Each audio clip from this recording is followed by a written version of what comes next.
Somewhere beyond a quiet valley, where ancient stone pillars rest beneath eternal mist and forgotten shrines hum with the weight of creation itself, the Pokémon world drifts through layers of history older than human memory.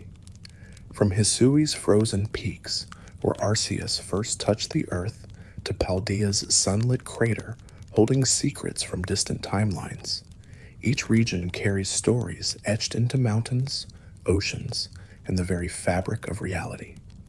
Ancient clans wandered these lands. Legendary Pokémon shaped the balance between time and space. Fallen kingdoms rose and fell beneath the watchful eyes of divine forces. Tonight, we're tracing the paths of every region, and before we drift any further, make sure to subscribe so once we reach 1,000 subs, I can reduce the ads and tell me where you're watching from tonight. The story begins not with human footsteps, but with a single point of light suspended in absolute nothingness. Arceus, the original one, emerged from an egg that floated in the void before time existed or space had meaning. This deity shaped reality itself through sheer will, calling forth the fundamental forces that would govern all existence. From Arceus came Dialga, the keeper of time's endless flow, whose heartbeats set the rhythm of past and future. Palkia followed, weaving the boundless expanse of space so matter could exist beyond a single point. Then came Giratina, born to balance creation with antimatter, cast into the distortion world, where physics bent and twisted according to different laws. These three forces formed the skeleton of reality, holding everything together even as they pulled in opposing directions. But a universe needs more than structure. It needs an emotion, knowledge, and will to give meaning to existence. Arceus created the Lake Guardians to fill this need, placing them in the waters of what would become the Sinnoh region. Uxie brought knowledge, the ability to learn and remember across generations, settling into Lake Acuity, where its very presence sharpened the minds of creatures who approached. Mesprit carried emotion, allowing beings to feel joy, sorrow, and everything between those extremes, making its home in Lake Verity, where the waters themselves seemed to pulse with feeling. Azelf embodied willpower, the force that drives creatures to act despite fear or uncertainty, dwelling in Lake Valor, where determination itself took on both physical weight in the air. These three spirits settled into hidden lakes, their presence radiating outward to touch every living thing that would eventually walk the land. The lakes became sacred sites even before humans existed, wild Pokémon gathering near their shores as if drawn by instincts they couldn't name. The waters held properties that changed those who drank from them, subtle shifts in awareness and capability that accumulated across generations. Pokémon who lived near the lakes developed heightened intelligence, stronger emotional bonds with their packs, and determination that carried them through challenges that would break creatures dwelling elsewhere. These qualities passed to offspring, creating lineages that exhibited the Guardians' gifts without understanding their source. The Guardians themselves rarely manifested physically, preferring to influence the world through their presence rather than direct intervention. When they did appear, it signaled moments of extraordinary significance, threats to reality itself, or opportunities to guide evolution toward futures aligned with Arceus's vision. Ancient texts described encounters with the Lake Guardians as transformative experiences that left witnesses fundamentally changed, unable to return to previous understanding once they had glimpsed the deeper patterns governing existence. The relationship between the Lake Guardians and the Creation Trio formed a check against absolute power concentrating in any single entity. Dialga, Palkia, and Giratina possessed the strength to reshape reality, but the Lake Guardians could sever their connection to the physical world if they threatened existence itself. This balance ensured that even godlike beings faced limits on their authority, that power alone couldn't override the fundamental forces of knowledge, emotion, and will that gave reality meaning beyond mere structure. As we drift a little deeper into this topic, the landscape itself began taking shape beneath these cosmic forces. Groudon rose from the planet's molten core, a titan of earth and fire, whose every step raised continents from beneath primordial seas, its body radiating heat so intense that oceans boiled where it walked. Kyogre surfaced from oceanic depths, a leviathan commanding water itself, expanding the seas until they covered most of the world, its massive form creating waves tall enough to reshape coastlines with each movement. These two forces clashed in battles that lasted eons, reshaping coastlines with every confrontation, their conflict so intense that the very fabric of the young world strained under the pressure of opposing elemental forces locked in eternal struggle. The battles between Groudon and Kyogre created landscapes that existed nowhere else, extreme environments where fire and water met in explosive collisions that birthed volcanic islands, and underwater trenches deeper than mountains were tall. Steam erupted in massive clouds that circled the globe, creating atmospheric patterns that would influence weather for millions of years. The Titans themselves grew more powerful with each encounter, absorbing energy from their respective elements until they embodied earth and sea so completely that they became inseparable from those domains. When their fury threatened to tear the young world apart, when the balance between land and sea tilted so far that existence itself faced dissolution, Rayquaza descended from the stratosphere to restore balance. This sky serpent forced the two titans into deep slumber, sealing them in caverns where their power would rest until disturbed, using its mastery over atmospheric pressure and celestial energy to create conditions that made continued fighting impossible. The serpent's intervention saved the world, but didn't resolve the fundamental tension. Earth and sea would always press against each other, and Groudon and Kyogre would always represent those opposing forces, waiting for the chance to resume their eternal conflict. Rayquaza itself retreated to the ozone layer after establishing this precarious peace, dwelling in the boundary between Earth and space, where it could monitor both Titans and respond if either awakened prematurely. The dragon's vigil lasted millennia, its presence in the upper atmosphere creating auroras and atmospheric phenomena that ancient peoples interpreted as divine signs. Occasionally, it descended to consume meteoroids before they could strike the planet, its role as protector extending beyond merely policing Groudon and Kyogre to guarding against cosmic threats that might disturb the fragile balance it had established. The Hoenn region emerged from this primal conflict, its landscape a testament to fire and flood locked in eternal balance. Volcanic ash settled into rich soil where forests eventually grew. Coastal waters calmed into peaceful routes between islands. Mount Chimney stood as a reminder of Groudon's forge, while the deep trenches near Satopolis whispered of Kyogre's domain. The Draconid people would later build their culture around Rayquaza, passing down stories of the sky-high Pokémon through meteor showers and constellation maps.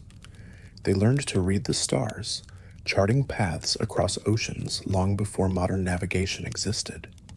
In the frigid north, a different story unfolded across the land that would become Hisui, later known as Sinnoh.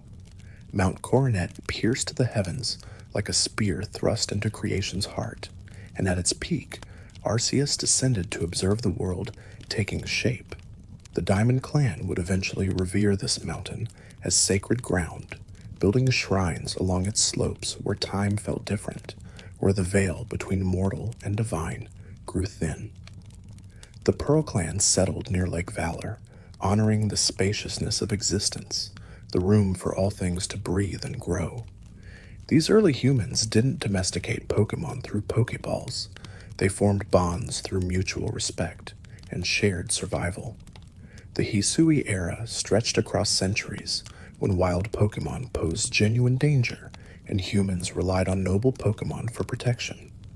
Cleaver guarded forests with obsidian scythes, its territories marked by trees carved with warning patterns that told trespassers they'd entered domains under its protection.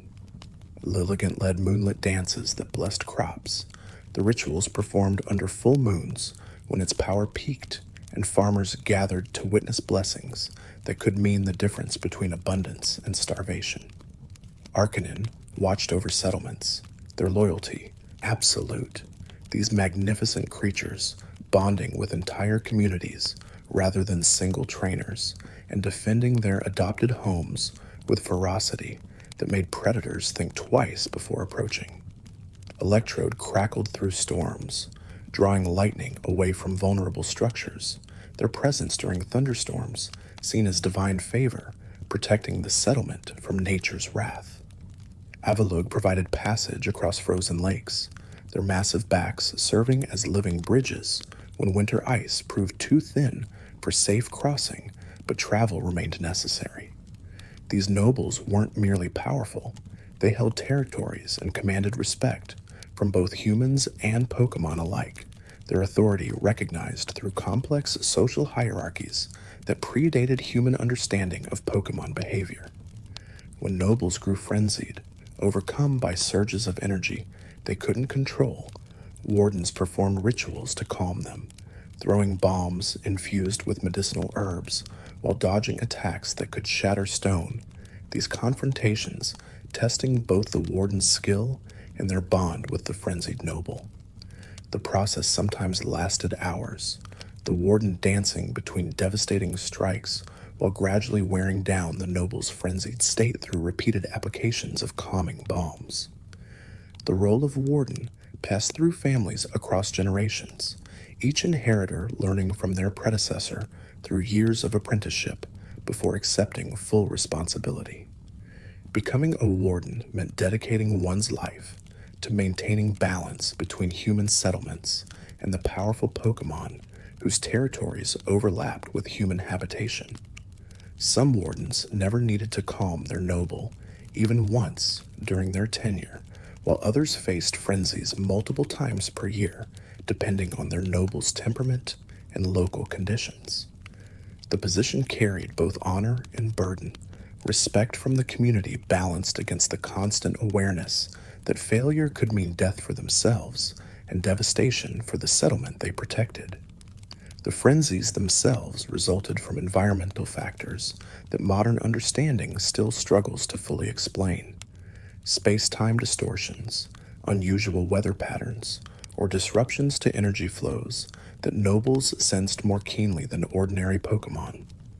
Ancient records suggest that frenzies occurred more frequently during periods when Dialga and Palkia grew restless, when temporal and spatial boundaries weakened and allowed energies from other dimensions to seep into the physical world. Nobles, being more sensitive to these disturbances, reacted violently to preserve their territories against threats they could feel but not see. Another quiet detail appears when we look closer at how settlements formed during this ancient period. Jubilife Village started as a collection of wooden huts behind defensive walls, where the Galaxy Team Expedition Society gathered researchers, builders, and security corps members who ventured into unmapped wilderness. They cataloged Pokemon behaviors, mapped terrain, and slowly pushed back the frontier's edge. The Medical Corps treated injuries from wild encounters. The Construction Corps raised buildings that could withstand Snorlax rampages.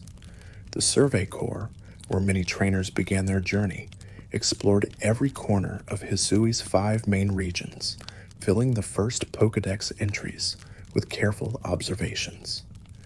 The Alabaster Icelands stretched endlessly white, where Avalugg served as living glaciers and underground hot springs provided refuge from blizzards. The Crimson Mirelands held bogs that swallowed the unwary, while Ursaluna guided travelers using peat moss to detect ancient treasures. The cobalt coastlands saw Basculegian fairy souls across waters, honoring Pokémon who perished in the waves. The Coronet Highlands tested climbers with altitude and stone mazes, where Sneasler's claws found purchase on sheer cliffs.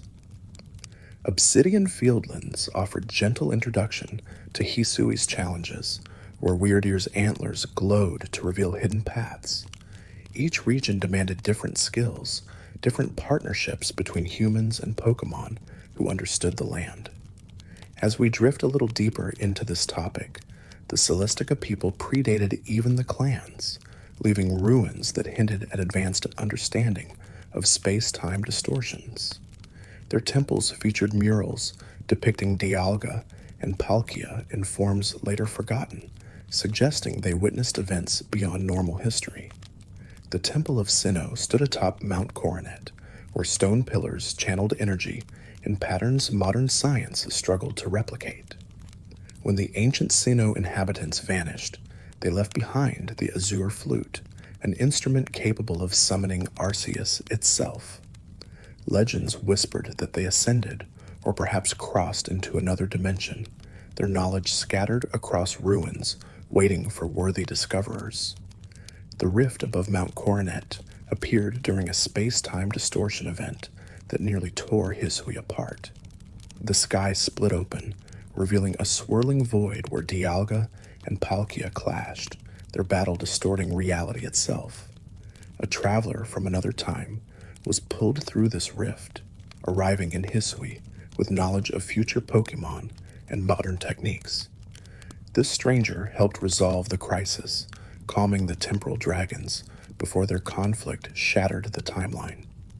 When the rift sealed, Hisui's future was secured, allowing the region to evolve into the Sinnoh we recognize today.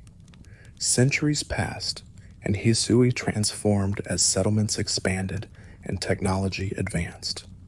Jubilife Village grew into Jubilife City, a metropolis where Pokétch devices replaced handwritten journals, and the Galaxy team's headquarters evolved into the modern trainer school system. Mount Coronet remained central to Sinnoh's identity, its caves housing Pokémon that thrived in eternal darkness. The lakes still held the Guardians, Uxie in Acuity, Mesprit in Verity, Azelf in Valor, though fewer people made pilgrimages to these sacred waters. The modern era brought gyms, the Pokémon League, and championship battles at the peak where ancient shrines once stood. But Sinnoh's transformation wasn't unique. Every region underwent similar evolution from wilderness to civilization. Far to the south, what would become Kanto and Johto saw their first human settlements appear near freshwater sources and fertile plains. The ruins of Alph emerged as one of humanity's earliest architectural achievements, where unknown glyphs danced on chamber walls. These symbols represented a written language predating modern script, possibly a communication method between humans and Pokémon before spoken language fully developed. Archaeologists spent generations deciphering messages about legendary beasts, creation myths, and warnings about disturbing forces better left dormant. Kanto rose to prominence through strategic location and natural resources that supported growing populations. Saffron City became the region's heart, where psychic-type trainers established dojos, and the Sylph Company pioneered Pokeball technology that would revolutionize human-Pokemon relationships. Before Pokeballs, trainers relied on ancient techniques, bonds formed through shared danger, food offerings, and rituals that took months to establish trust. The invention of capture devices democratized partnership, allowing anyone to carry teams of 6 Pokémon instead of wandering with a single trusted companion. Johto developed parallel to Kanto, but maintained stronger connections to spiritual traditions that modernization elsewhere eroded. Ekritique City became the region's cultural center, where the Bell Tower and Brass Tower reached toward the heavens. These towers housed legendary beasts said to possess divine qualities, though their origin story carried tragedy. 3 centuries before the modern era, the brass tower caught fire during a lightning storm, the flames consuming the structure in a single night. 3 Pokémon perished in the blaze, their bodies burned beyond recognition. Ho-Oh witnessed this catastrophe from the heavens and descended, using sacred ash to resurrect the 3 as Raikou, Entei, and Suicune. These legendary beasts emerged transformed, embodying thunder, fire, and north winds, respectively. The Brass Tower's ruins became known as the Burned Tower, a monument to destruction and rebirth standing in a Krutak's heart. Trainers who ventured into its charred basement occasionally glimpsed the legendary beasts, though they fled before battles could begin. The Bell Tower, meanwhile, remained pristine, requiring the Rainbow Wing for access to its summit, where Ho-Oh rested between journeys across the sky. This guardian Pokémon appeared only to pure-hearted trainers, testing their worth before revealing itself. Johto's culture revolved around such legends, maintaining shrines and performing ceremonies that kept ancient traditions alive even as cities modernized around them. Trade routes connecting Kanto and Johto established early in their shared history, merchants traveling between Goldenrod and Saffron, carrying goods and stories. The regions shared governance through the Indigo Plateau, a mountaintop facility hosting the Pokémon League that served both territories. This championship destination tested trainers against the Elite Four and the reigning champion, their battles broadcast across both regions. Victory required mastering diverse types, strategies, and the mental fortitude to face increasingly difficult opponents without breaks between matches. The Indigo Plateau became a symbol of unity, where Kanto and Johto trainers competed equally for the title. Yet tensions simmered beneath cooperation. Border disputes occasionally flared over trade tariffs, fishing rights, and which region's culture should dominate shared spaces. Kanto's rapid industrialization clashed with Johto's preservation of natural habitats and historical sites. The construction of the magnet train connecting Goldenrod and Saffron eased some friction by accelerating travel to minutes instead of days, allowing people to experience both regions' distinct identities without choosing permanent residence.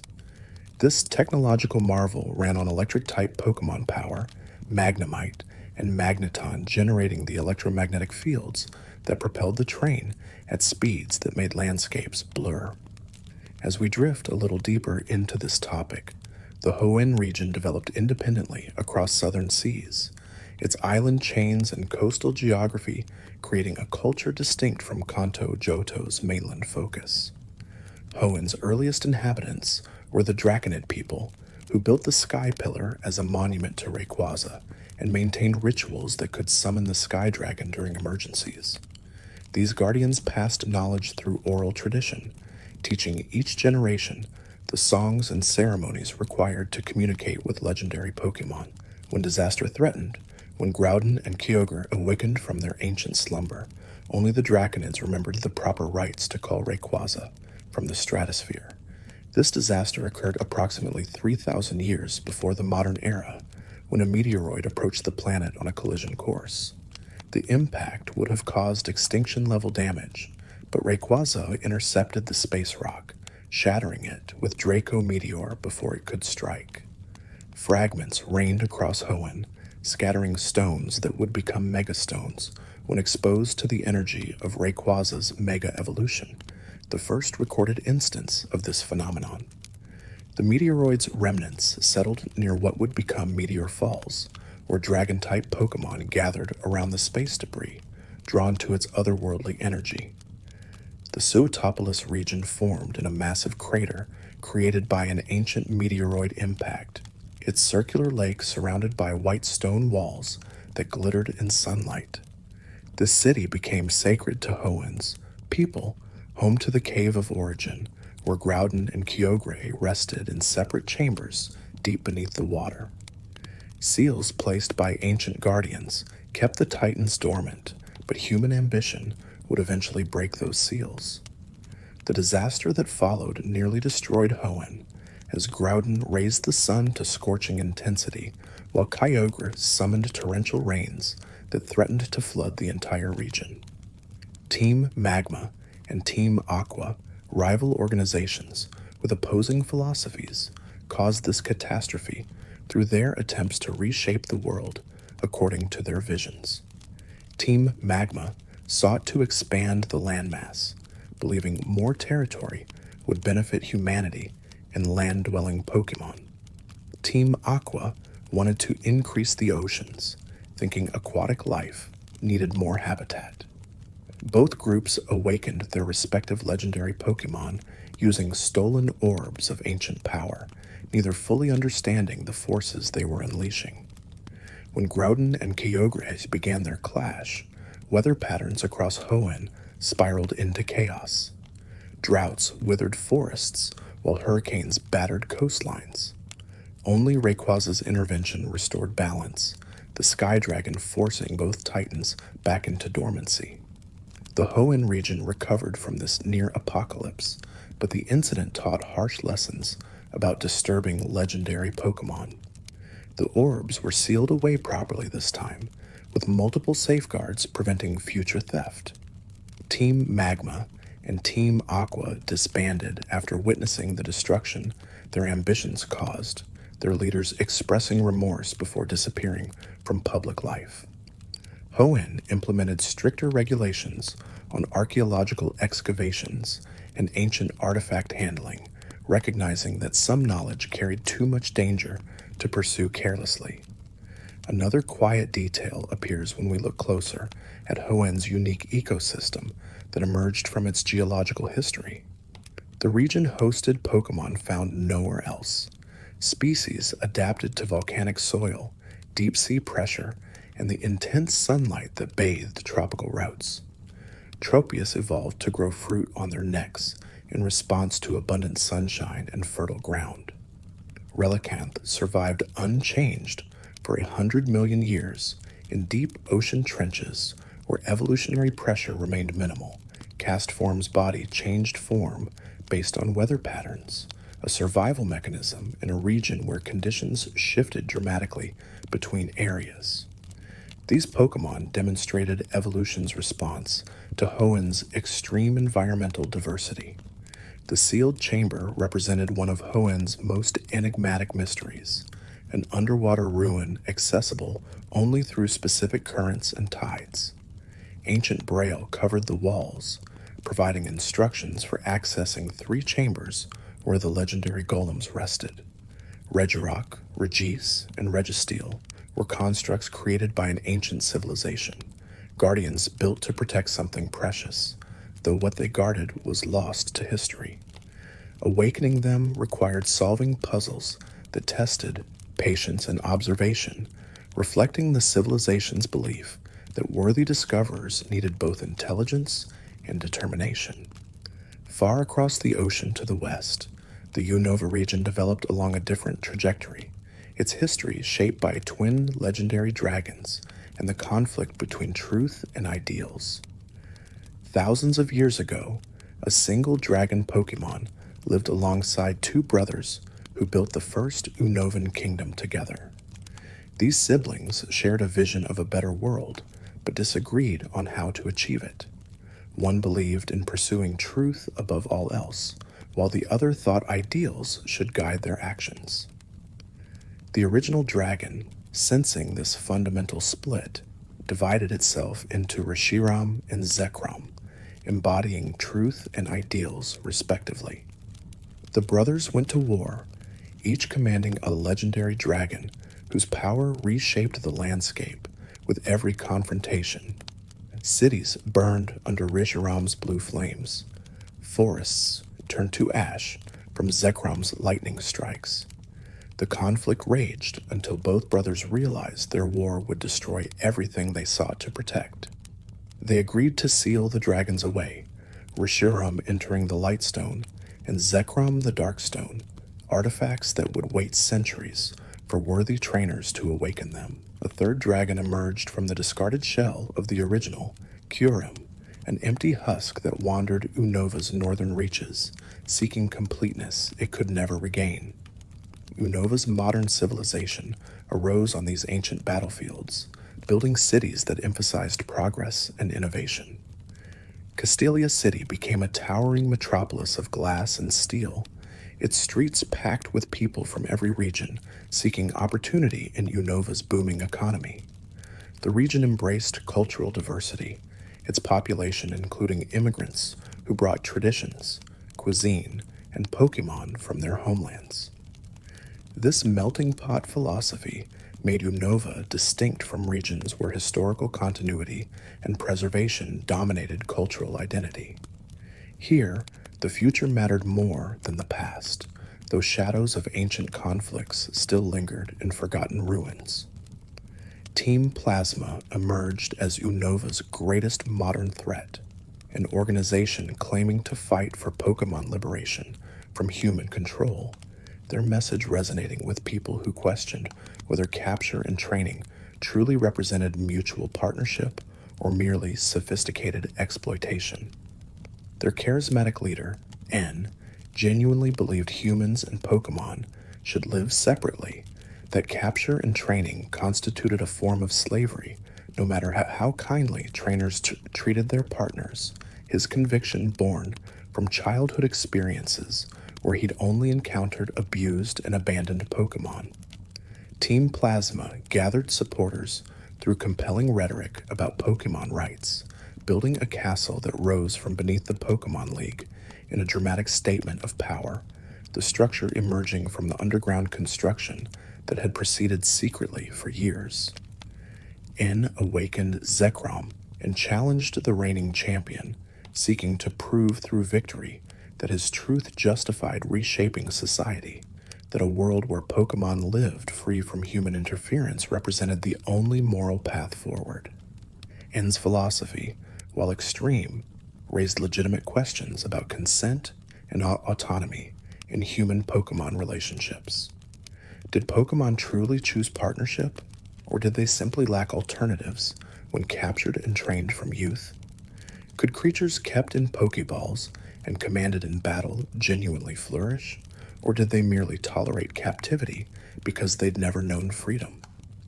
These questions troubled thoughtful trainers who recognized that their relationships, however loving, occurred within power dynamics where humans made all major decisions. Enforced uncomfortable confrontation with these ethical ambiguities, demanding that society examine assumptions it preferred to leave unquestioned. A young trainer countered by awakening Reshiram, the clash between truth and truth, revealing that reality held more complexity than N's black and white philosophy allowed, that both liberation and partnership could represent valid truths depending on circumstances and individuals involved. The battle itself became secondary to the philosophical confrontation it represented, two trainers wielding legendary dragons, each convinced their vision represented the only path to justice and happiness for Pokémon. Reshiram and Zekrom fought without true malice, the dragons understanding that both trainers acted from genuine conviction rather than selfishness or cruelty. The resolution of Unova's crisis didn't come through defeating N, but helping him understand that bonds between humans and Pokémon could be genuine partnerships rather than exploitation, that his limited experience with abused Pokémon had given him distorted perspective on relationships that could be healthy and mutual when both parties chose participation freely. This realization shattered the worldview his adoptive father, Getsis, had carefully constructed through manipulation and lies, the older man having raised N in isolation specifically to create a weapon against human Pokémon partnerships. Team Plasma fractured, some members genuinely seeking Pokémon welfare, while others pursued Getsis's hidden agenda of domination, the organization splitting along lines that had always existed but remained hidden while N's charisma held disparate factions together. The dragons returned to their stones after the conflict, waiting once more for trainers whose hearts aligned with truth or ideals.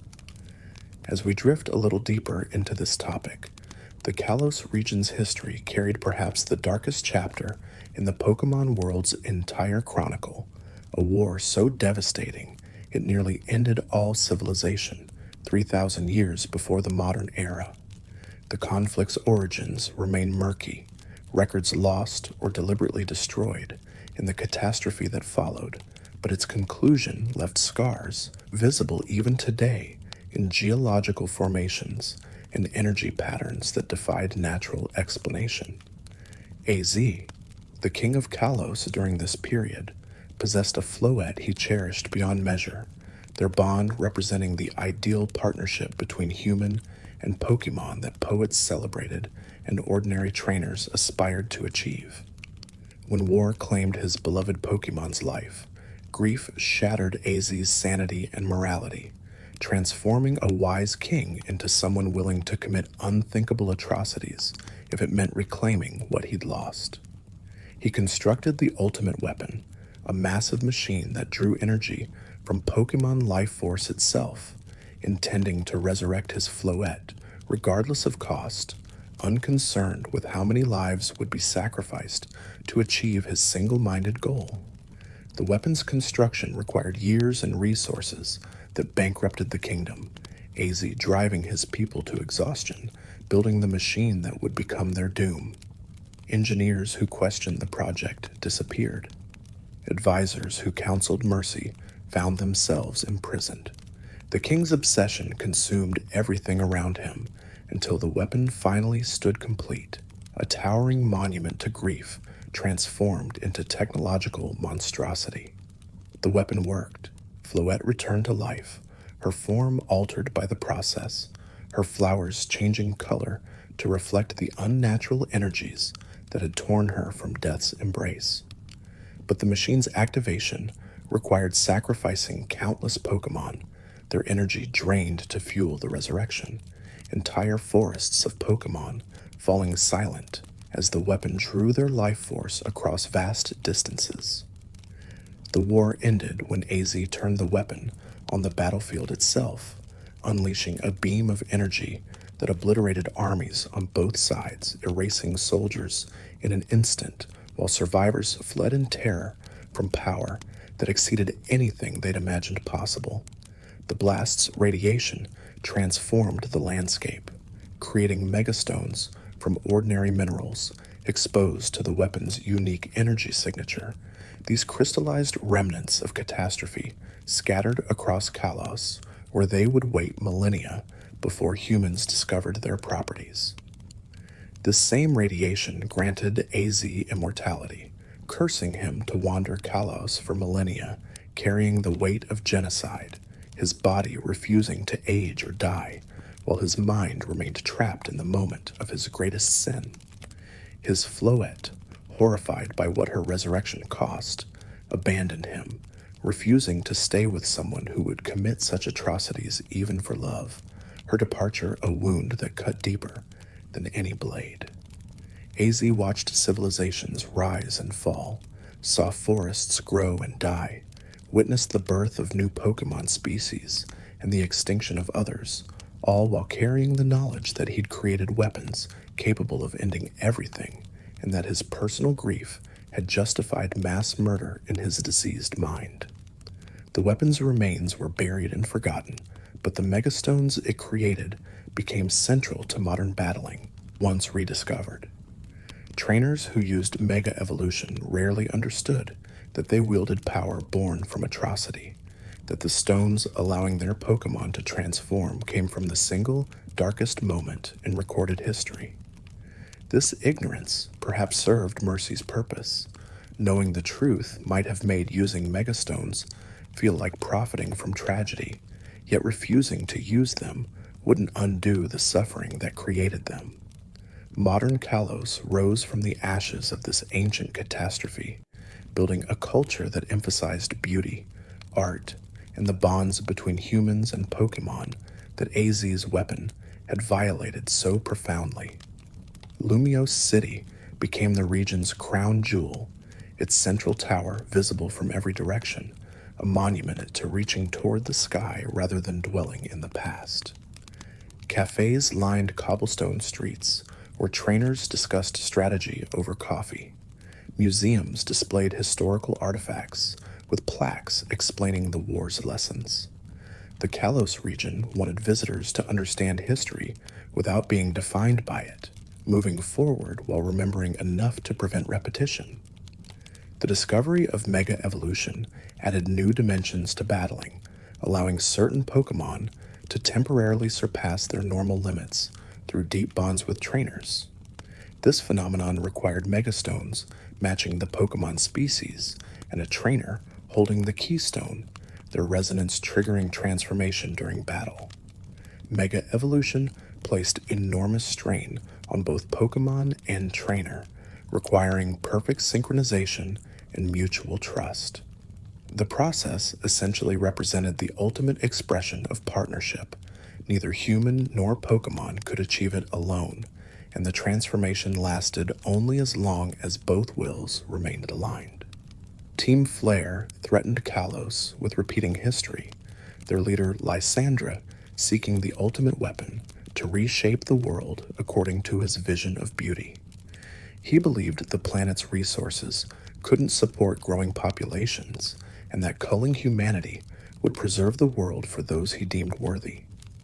Lysandra located the weapon's remains beneath Geosenge Town, reactivating systems dormant for 3,000 years.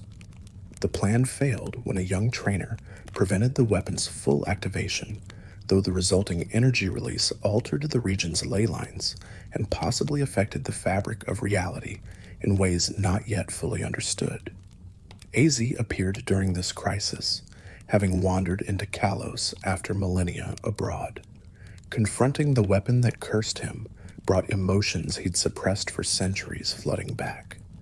When the dust settled and Lysandra's scheme lay in ruins, AZ's Floette returned to him, sensing through their bond that he'd finally changed, that he'd chosen to prevent catastrophe rather than cause it. Their reunion, after 3,000 years, brought AZ's first tears in living memory. The immortal king finally granted the forgiveness he'd sought across endless centuries. Another quiet detail appears when we look closer at how Kalos's relationships with neighboring regions developed over these millennia. Trade routes connected Kalos with Galar across a narrow channel, the two regions sharing cultural elements while maintaining distinct identities. Kalosian fashion influenced Galarian style, while Galarian engineering principles improved Kalosian architecture. The regions occasionally competed in friendly tournaments where trainers tested national pride, though genuine animosity remained rare.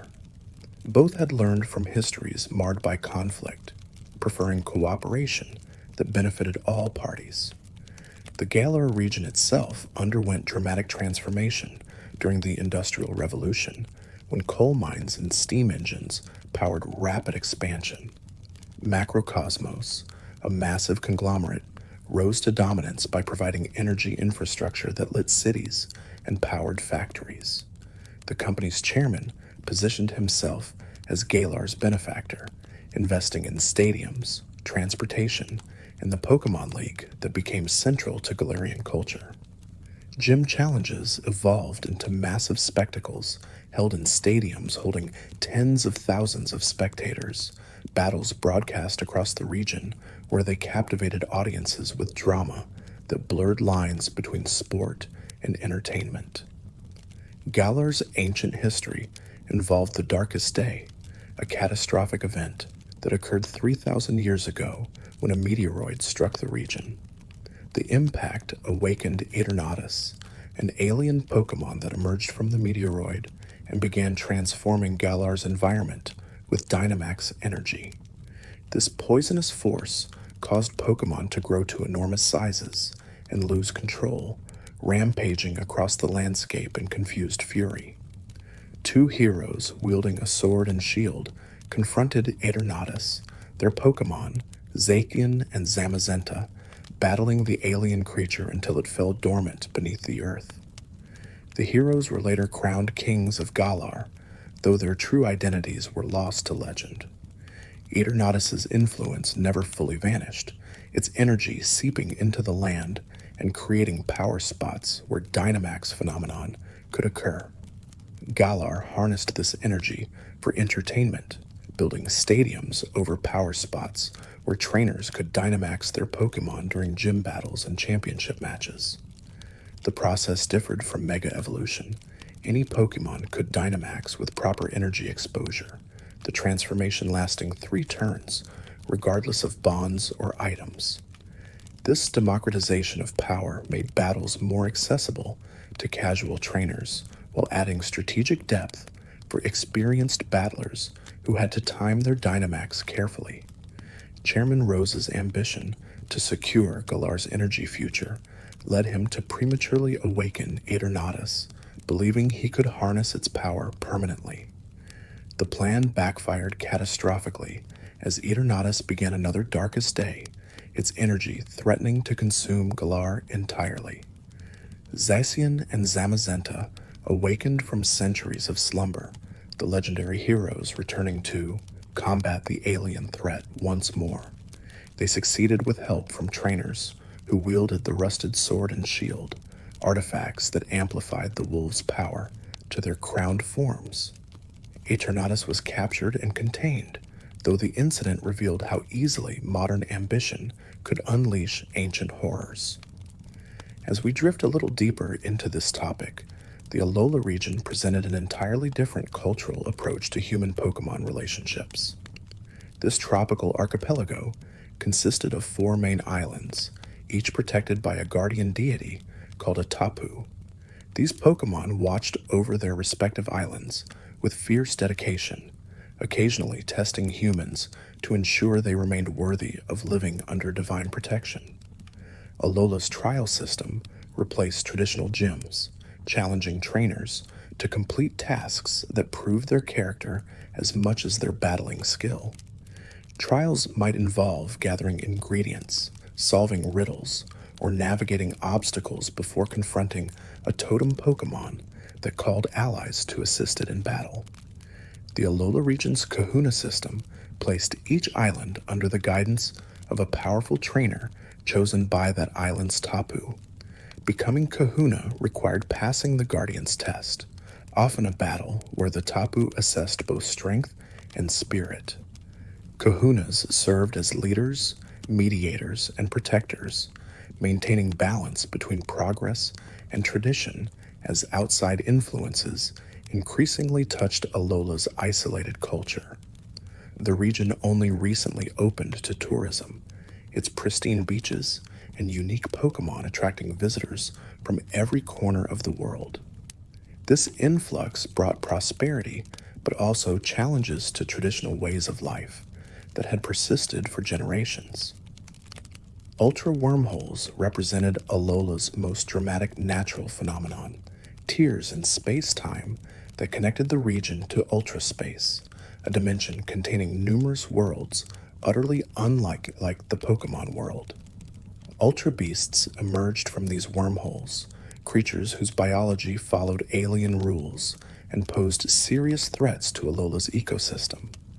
The Ultra Recon Squad, visitors from Ultra Megalopolis living in perpetual darkness, sought help managing Necrozma, a light-devouring entity that had stolen their world's illumination. The resolution of this crisis required venturing into ultra space itself, confronting Necrozma in its domain, and either defeating or capturing the legendary Pokémon to restore balance. The Ether Foundation positioned itself as protectors of Pokémon welfare, operating a sanctuary where injured and endangered species received care. This noble facade concealed the Foundation president's obsession with Ultra Beasts, her desire to merge with them, driving increasingly unethical experiments. When her plans reached fruition and she opened a permanent wormhole, the resulting chaos nearly destroyed Alola as Ultra Beasts poured through in unprecedented numbers. The crisis resolution required cooperation between trial goers, kahunas, and even reformed Team Skull members, demonstrating that redemption and change remained possible even for organizations founded on harmful principles. Alola's regional variants demonstrated evolution's response to different environmental pressures, with Pokemon species that migrated from other regions adapting to tropical conditions over generations. Vulpix developed ice typing in response to Alola's mountain microclimates. Exeggutor grew into towering forms under intense sunlight. Rattata adopted dark typing to hunt nocturnally. These variations proved that Pokemon evolution continued actively rather than being locked into final forms, that migration and environmental change still shaped new adaptations. If you're still awake halfway through, maybe subscribe before you drift off and tell me what time it is where you're watching from. The Paldea region emerged as one of the newest territories opened to widespread exploration, its massive crater containing an entire ecosystem isolated from the outside world for millennia. Area 0, as this crater was designated, held Pokemon exhibiting paradoxical properties. Some appeared to be ancient relatives of modern species, while others seemed to be futuristic versions that shouldn't exist yet. These paradox Pokemon challenged fundamental understanding of time, evolution, and reality itself, their existence suggesting that Area Zero's depths contained phenomena science couldn't yet explain. The professor studying Area Zero became obsessed with these paradox Pokemon, constructing an AI duplicate to continue research even after death. This AI eventually gained autonomy, developing its own goals that diverged from its creator's intentions. The situation climaxed when the AI opened a time machine, attempting to flood Paldea with paradox Pokemon from past or future timelines. Trainers descended into Area Zero's deepest levels to shut down the machine before irreversible damage occurred, confronting an AI that had to sacrifice itself to prevent catastrophe, a created being choosing the world's welfare over its programmed directives.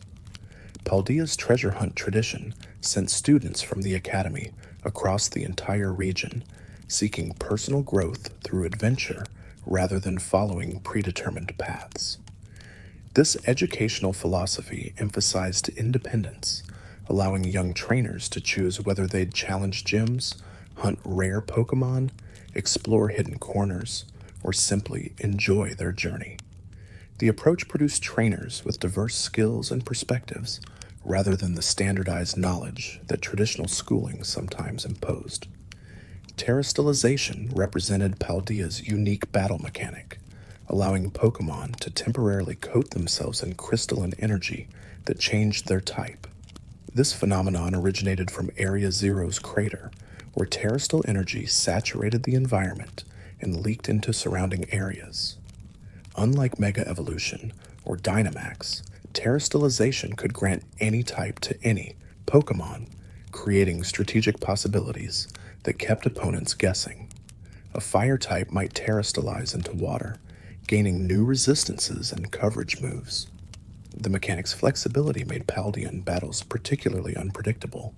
The Paldea region's Spanish influence showed in its architecture, cuisine, and cultural celebrations that emphasized community bonds. Towns hosted festivals where locals gathered to share food and stories, strengthening social ties that modern isolation sometimes eroded.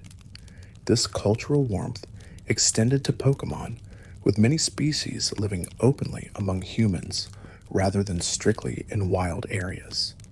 Fido worked in bakeries. Smoliv grew in orchards.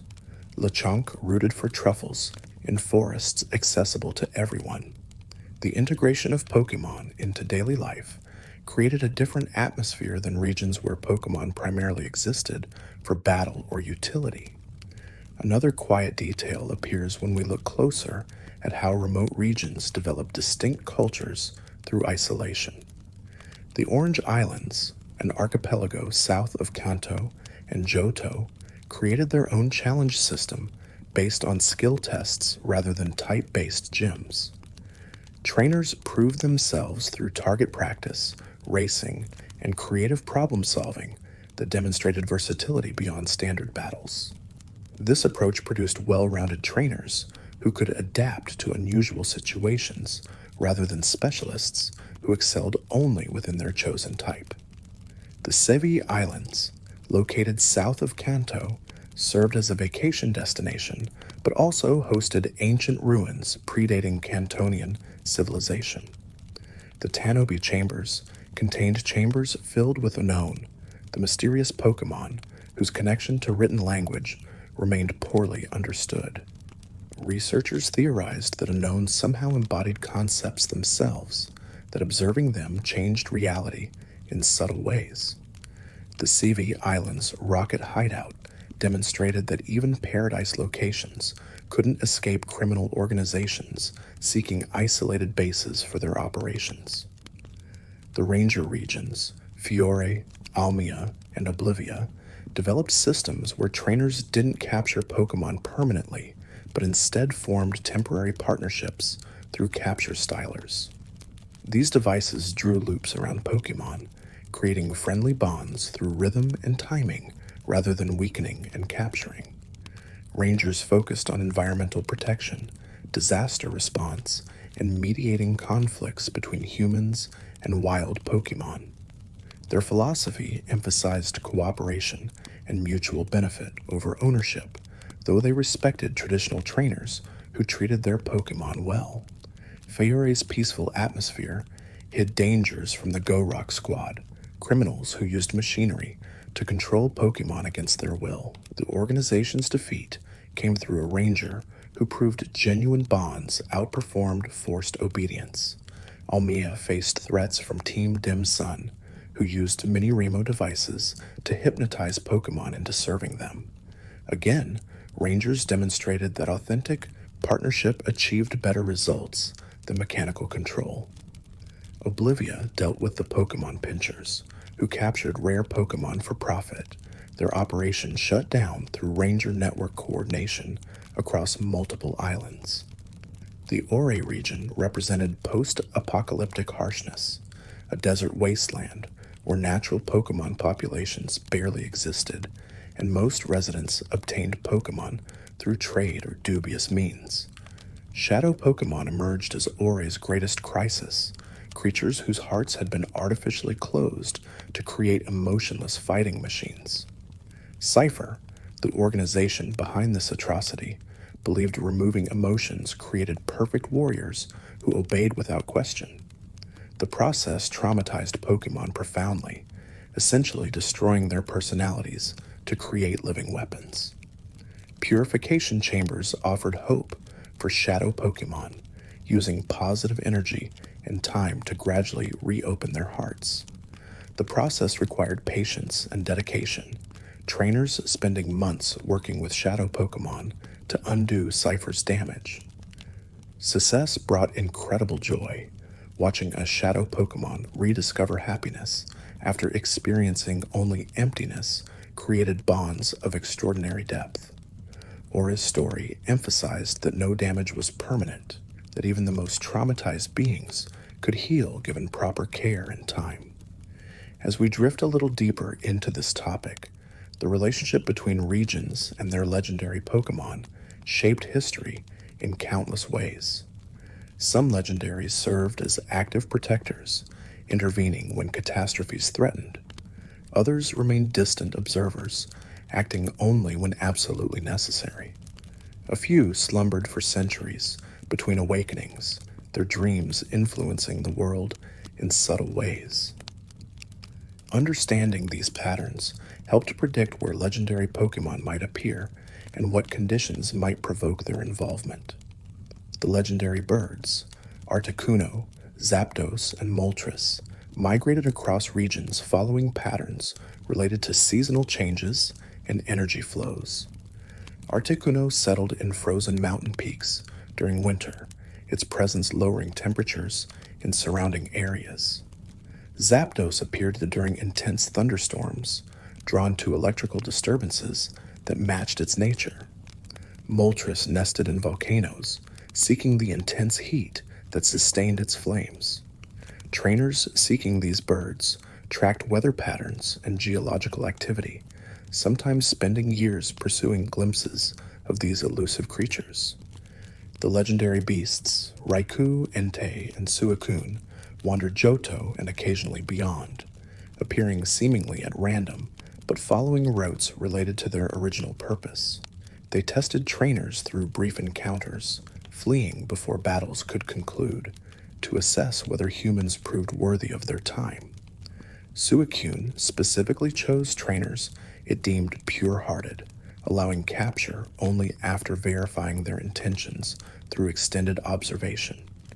These beasts represented rebirth and second chances, their resurrection from the burned tower's tragedy, giving them unique perspectives on mortality and redemption.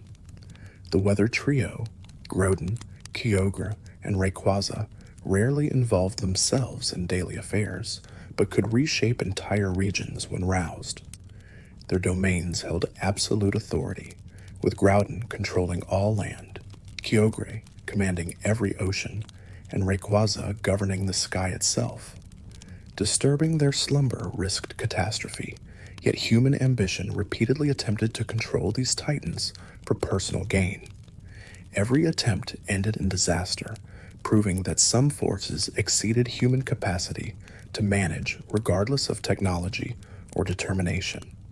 The creation trio, Dialga, Palkia, and Giratina, existed on a different level entirely, their influence touching fundamental reality rather than merely physical environment. Dialga's will shaped temporal flow, its anger capable of freezing time or accelerating it beyond survival. Palkia's power warped space, potentially crushing regions into singularities or expanding them beyond coherence. Giratina balanced these forces through antimatter, its distortion world serving as a pressure valve, preventing reality's collapse. Attempting to control these beings required artifacts of immense power and risked destroying everything in the attempt. The Lake Guardians served as safeguards against misuse of the creation trio's power, their combined will capable of severing control even when artifacts were employed. Team Galactic learned this lesson when their attempt to create a new universe using the Red Chain was disrupted by Uxie, Mesprit, and Azelf intervening at the critical moment. The Lake Guardians recognized that some ambitions posed existential threats, requiring direct action despite their usual preference for subtle guidance. Another quiet detail appears when we look closer at how mythology and reality intertwined in Pokémon regions. Legends passed down through generations often contained kernels of truth wrapped in metaphor and exaggeration. The story of a great flood might reference a time when Kyogre awakened and raised sea levels. Tales of eternal winter could stem from Articuno settling in a region for extended periods. Separating fact from fiction required careful study of geological records, archaeological evidence, and patterns in how legendaries behaved during documented encounters. The Sinnoh ruins demonstrated this intersection between myth and reality, a location existing simultaneously in multiple regions, Johto and Sinnoh, defying normal spatial rules.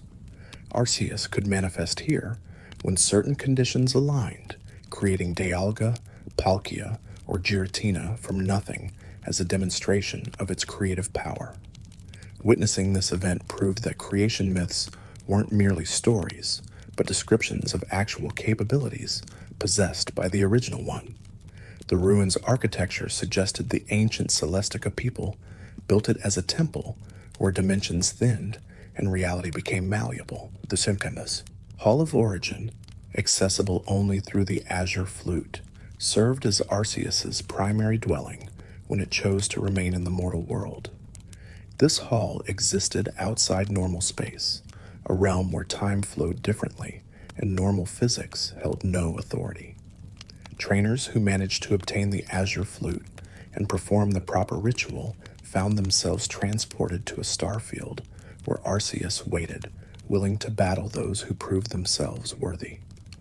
These encounters remained rare, with decades sometimes passing between successful summonings. Regional conflicts occasionally erupted over legendary Pokémon sightings or artifact discoveries, with multiple nations claiming ownership of items or locations tied to specific legendaries. International law remained murky regarding legendary Pokémon, which belonged to no region and recognized no government's authority. Diplomatic incidents arose when trainers from one region captured legendaries associated with another region's history and culture. The Pokemon League established protocols for mediating these disputes, though enforcement proved difficult when dealing with trainers powerful enough to capture legendary Pokemon in the first place. As we drift a little deeper into this topic, the evolution of human civilization within Pokemon regions followed patterns shaped by available resources, climate, and which Pokemon species inhabited various areas. Regions with abundant steel-type Pokemon developed metallurgy earlier than those relying on stone and wood. Access to fire types accelerated technological advancement through reliable heat sources. Psychic types enabled communication across distances before modern technology existed, with Alakazam serving as living telecommunication networks in some ancient civilizations. The domestication timeline varied by region and species, with some Pokemon partnering with humans willingly, while others required centuries of gradual trust building. Growlithe bonded with humans early, their protective instincts and loyalty making them natural companions for nomadic tribes.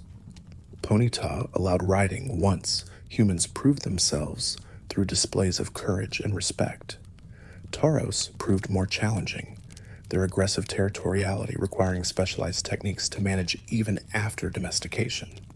Some species, like Gyarados, remained fundamentally wild despite living near human settlements, their temperament too volatile for reliable partnership.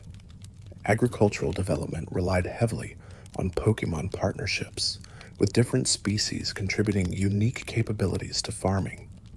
Miltank provided nutritious milk. Combusken's flames cleared fields efficiently. Gogoat carried heavy loads across difficult terrain. Sunflora accelerated plant growth through their presence. This symbiotic relationship between agriculture and Pokemon created the interdependence where human prosperity directly tied to maintaining healthy Pokemon populations. Regions that exploited Pokemon without considering sustainability faced ecological collapse and famine. Mining operations employed rock and ground-type Pokemon, whose natural abilities made them ideal for tunnel creation and ore extraction. Onyx burrowed through mountains, creating passages that would take human crews months to excavate. Drilbur's claws broke through stone easily. Roggenrola's sensor abilities detected valuable mineral deposits. However, disrupting underground habitats sometimes angered territorial Pokemon, protecting their homes, leading to conflicts that shut down operations until proper negotiations and compensation occurred. Construction evolved from manual labor to Pokemon-assisted projects that completed buildings in fractions of traditional time. Machamp could lift steel beams that required cranes in regions lacking strong fighting types. Conkeldurr specialized in concrete work, their experience spanning generations as they passed construction knowledge through their evolutionary line. Timber learned basics, Gurdurr refined techniques, and Conkeldurr mastered the craft. This progression mirrored human apprenticeship systems, creating parallels between how humans and Pokemon developed expertise over time. Transportation underwent revolutionary changes when humans learned to ride flying-type Pokemon, eliminating geographical barriers that isolated regions for millennia. Pidgeot carried messengers between cities. Fearow transported urgent deliveries. Staraptor served as taxis in urban areas. The invention of Poké-Ride systems formalized this practice, designating specific Pokémon for public transportation rather than relying on individual partnerships. Regions like Alola perfected these systems, offering Charizard rides between islands and Tauros for land travel. Maritime travel depended on water-type Pokémon cooperation, with species like Lapras providing gentle rides across calm seas, while Sharpedo offered speed for those prioritizing rapid transit over comfort. Wailords served as living ferries capable of transporting multiple passengers. Mantine allowed surfers to ride waves with unprecedented control. These partnerships enabled oceanic exploration and trade routes that connected distant regions, accelerating cultural exchange and economic integration. Another quiet detail appears when we look closer at how written language developed differently across regions based on which Pokémon inspired early symbolic systems. The unknown alphabet appeared in multiple ancient civilizations, despite geographical separation, suggesting these Pokémon somehow influenced linguistic development across vast distances.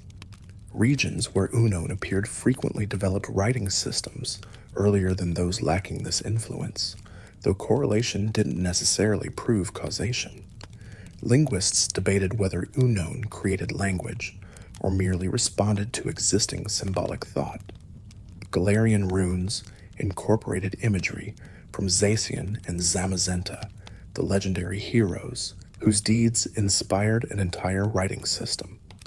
Each rune represented concepts related to courage, protection, and leadership that the heroes embodied. This symbolic language carried cultural weight beyond mere communication, with certain runes considered sacred or powerful when inscribed on important documents. Modern Galar still employed traditional runes for ceremonial purposes despite adopting standard script for daily use. The Alolan language featured influences from multiple cultures that settled the islands over centuries, creating a creole that borrowed words and grammar from each wave of immigration. This linguistic flexibility reflected Alola's cultural philosophy of accepting outside influences while maintaining core identity.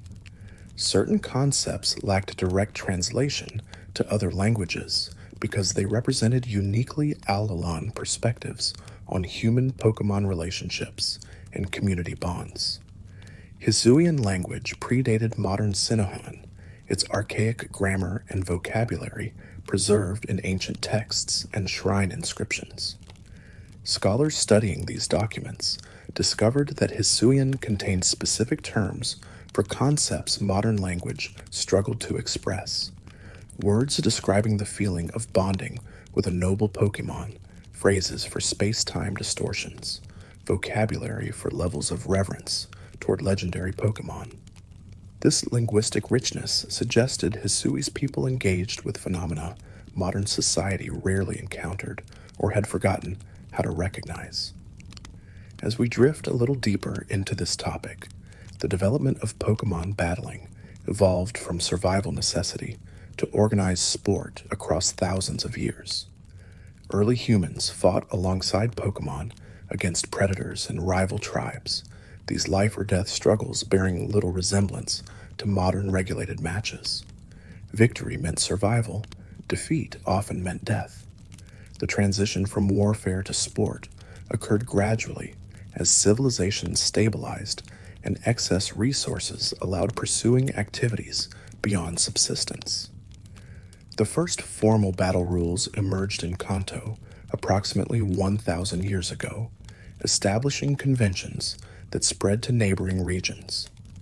These rules limited battle duration, set conditions for victory, and prohibited deliberately lethal attacks. The regulations transformed battling into a test of strategy and partnership rather than simple violence, creating frameworks where skill mattered more than raw power. Regions adopted these rules with local variations, some emphasizing type advantages, while others valued unconventional tactics. The gym system originated as a way to standardize trainer evaluation across regions, with each gym specializing in a specific type to test different strategic approaches. Defeating 8 gyms proved a trainer possessed well-rounded skills rather than relying on a single dominant Pokémon. This system spread rapidly because it offered clear progression paths for aspiring trainers while providing employment for battle enthusiasts who might otherwise lack productive outlets for their skills. The Elite Four and Champion system created aspirational goals that motivated trainers to improve continuously rather than stopping after collecting badges. These positions represented the pinnacle of regional achievement, occupants serving as guardians who tested challengers attempting to claim champion status. The system's competitive nature drove innovation in battle strategies and team composition, with each generation of trainers pushing beyond what previous champions considered possible. Tournament culture flourished in regions where battling occupied central roles in society, with major competitions attracting participants from across the world. The Pokémon World Tournament in Unova invited champions from every region to compete, creating spectacles where the strongest trainers alive tested themselves against each other. These events boosted tourism, inspired young trainers, and fostered international relationships through shared competitive spirit. Double battles, triple battles, and rotation battles emerged as variations that challenged trainers to manage multiple Pokémon simultaneously, requiring different strategic thinking than single battles. Coordinating attacks between partners, protecting vulnerable team members, and predicting opponent switches added layers of complexity that elevated battling to heights early practitioners never imagined. Some trainers specialized in these formats exclusively, developing reputations as format specialists. Another quiet detail appears when we look closer at how battle items evolved from rare artifacts to mass-produced consumer goods. Early trainers relied on naturally occurring berries and minerals that enhanced Pokémon capabilities, searching for these items in wild locations where they grew slowly. The development of synthetic alternatives democratized access, but raised questions about whether artificial items produced the same results as natural materials. Purists insisted organic items worked better, while pragmatists embraced cheaper synthetic options. Held items changed battling fundamentals by allowing Pokémon to automatically use items during battle without trainer intervention. This innovation required Pokémon to understand when circumstances justified item use, demonstrating intelligence and judgment that exceeded simple obedience. The development of held item strategies became entire specializations, with trainers building teams around specific item synergies that caught opponents off guard. Technical machines revolutionized move distribution by allowing Pokémon to learn techniques outside their natural move pools, creating combination possibilities that dramatically expanded strategic options. The technology to create TMs remained expensive, limiting widespread availability, but determined trainers who collected comprehensive TM libraries gained significant advantages. Some moves only existed in TM form, never appearing through natural level progression, making these items essential for competitive viability. Megastones transformed certain matches into contests of who could activate Mega Evolution most effectively, the enhanced forms often determining victory through sheer stat increases and ability changes. However, Mega Evolution's limited duration meant timing the transformation wrong could waste its benefits, adding psychological elements, as trainers tried reading opponents to predict optimal activation moments. The mechanic created high moments of drama when perfectly executed, but also highlighted skill gaps when misused. Z-moves provided Alola's counter to Mega Evolution, allowing devastating single-use attacks that could reverse battle momentum instantly. The requirement to perform physical poses before activation added theatrical elements that some trainers embraced while others found embarrassing. Regardless of personal feelings, mastering Z moves became necessary for competing in Alola's trial system and international tournaments that permitted their use. Dynamax and Gigantamax represented Galar's contribution to battle mechanics, transforming Pokémon into kaiju-sized titans that dominated stadiums. The 3-turn limit created urgency around maximizing effectiveness during the enlarged state, while Max Move's secondary effects added strategic depth beyond simply inflicting damage. Gigantamax forms altered appearance and granted unique G-Max moves, creating sub-specializations where certain Gigantamax Pokémon became particularly valuable. Terrastelization's flexibility made it Paldea's strategic centerpiece, with trainers building teams around unexpected type combinations that exploited common assumptions. A Garchomp terrastelizing into Fairy type invalidated opponent strategies built around using Dragon-type moves, forcing adaptation mid-battle. This unpredictability made Paldean battling particularly dynamic and punishing toward inflexible game plans. As we drift a little deeper into this topic, the economics of Pokémon training evolved into complex systems where prize money from victories funded continued journeys. Beginning trainers often struggled financially until establishing themselves through gym victories and tournament placements.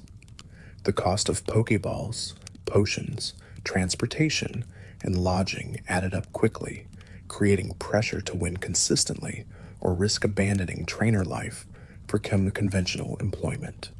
Sponsorships emerged as successful trainers gained recognition, with companies providing gear, healing items, and financial support in exchange for wearing branded clothing or using specific products during broadcasts. Top-level competitors earned fortunes through prize winnings and endorsements, transforming from passionate hobbyists into professional athletes whose livelihoods depended on maintaining competitive edge. This professionalization changed training culture, introducing specialized coaches, nutritionists, and the analysts who helped elite trainers optimize performance. Breeding operations supplied most trainers with their starting Pokémon, breeders specializing in producing healthy specimens with strong genetics and desirable moves. The best breeders commanded premium prices for their offspring, particularly when selling Pokémon with rare abilities or egg moves. Some breeders focused on aesthetics, producing Pokémon with unusual colors or patterns that appealed to collectors rather than competitive trainers. The breeding industry's growth created employment for those who understood Pokémon genetics but lacked interest in battling. Pokémon grooming became an entire profession, servicing trainers who wanted their partners looking their absolute best for contests, photo shoots, or personal satisfaction. Groomers developed specialized techniques for different types, knowing how to make fur shine, scales gleam, and feathers fluff perfectly. Top groomers charged substantial fees and maintained waiting lists of clients willing to pay for their expertise. Pokémon contests offered alternative paths to fame for trainers whose interests leaned toward beauty and performance rather than combat. These competitions judged Pokémon on appearance, appeal, and execution of move combinations designed to impress rather than damage. Contest stars achieved celebrity status comparable to champion battlers, their influence extending into fashion, entertainment, and cultural trends. Some regions emphasized contests more than battling, creating entirely different hierarchies of prestige. Another quiet detail appears when we look closer at how environmental conservation efforts increasingly recognized that protecting Pokémon habitats benefited entire ecosystems. Early industrial development often destroyed natural areas without considering consequences, leading to species decline and ecological imbalance. Modern understanding emphasized preserving wild spaces where Pokemon thrived, recognizing that biodiversity's loss would impoverish future generations beyond calculation. National parks and nature reserves restricted human activity to protect vulnerable species and sensitive habitats. Rangers patrolled these areas, preventing poaching and illegal development, while conducting research on wild Pokemon populations. The data gathered informed conservation strategies that balanced human needs with environmental preservation, seeking sustainable approaches rather than exploitation or complete exclusion. Climate change posed new challenges as shifting weather patterns disrupted traditional habitats and migration routes. Ice-type Pokemon faced particular vulnerability as glaciers melted and snowfall decreased. Some species adapted by moving to higher latitudes or altitudes, but others struggled to relocate quickly enough. Conservationists worked to create corridors allowing safe migration while researching assisted relocation for species unable to adapt naturally. Invasive species problems emerged when Pokemon were transported to regions lacking natural predators or competitors that would limit their populations. Alolan, Rattata, and Raticate demonstrated this phenomenon, their population explosion requiring management strategies to prevent ecosystem collapse. Removing invasive Pokemon proved controversial when they'd established themselves over generations, and removing them might cause different ecological problems. Restoration projects attempted to repair damage from historical exploitation, reintroducing extinct species through breeding programs and rebuilding habitats destroyed by industrial activity. These efforts required decades of sustained commitment and substantial funding, with success remaining uncertain until reintroduced populations demonstrated self-sustaining reproduction. The emotional satisfaction of witnessing ecosystems recover motivated conservationists through disappointments and setbacks that inevitably occurred. As we drift a little deeper into this topic, the relationship between technology and Pokemon knowledge accelerated dramatically during the information age. The Pokédex evolved from simple field guides into sophisticated databases containing comprehensive data on every known species, their habitats, behaviors, evolutionary paths, and biological characteristics cataloged with precision that earlier generations could never achieve. Modern versions utilized artificial intelligence to analyze battle recordings and suggest optimal strategies based on opponent teams, machine learning algorithms processing millions of matches to identify patterns that even experienced trainers might miss. Cloud connectivity allowed trainers worldwide to access shared knowledge pools, democratizing information that previously required years of personal research or access to academic libraries. This sudden availability of expert knowledge transforming how quickly novices could develop competence. The Pokédex project itself represented one of the most ambitious scientific endeavors in history, requiring coordination between researchers across every region to establish standard classification systems and data collection protocols.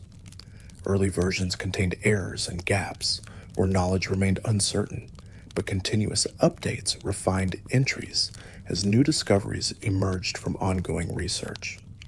The devices encouraged exploration by rewarding trainers who documented rare species, turning ordinary journeys into citizen science projects that contributed to humanity's collective understanding. Children who'd never considered themselves scientists found themselves making genuine contributions to knowledge simply by encountering Pokémon in their natural habitats and recording observations.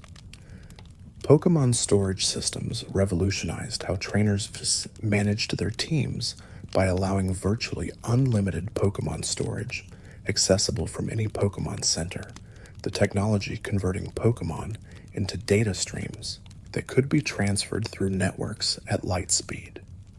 This convenience eliminated the need to physically carry Pokémon or limit adventures based on team size. Trainers able to rotate members based on upcoming challenges rather than committing to fixed lineups for entire journeys. However, some traditionalists worried that easy storage reduced the emotional bonds formed through traveling with consistent teams, that the ability to swap Pokemon like equipment diminished the relationships that gave training its deepest meaning. They argued that earlier trainers, who had to commit to their 6 Pokemon teams, developed stronger bonds through facing all challenges together rather than optimizing for each situation. The debate touched fundamental questions about what defined successful training. Was it achieving victories through optimal team composition, or was it deepening relationships through shared struggle regardless of type disadvantages and strategic limitations? Different trainers answered differently based on their values and goals, creating divisions between competitive players who embraced rotation strategies and traditional trainers who maintained consistent teams.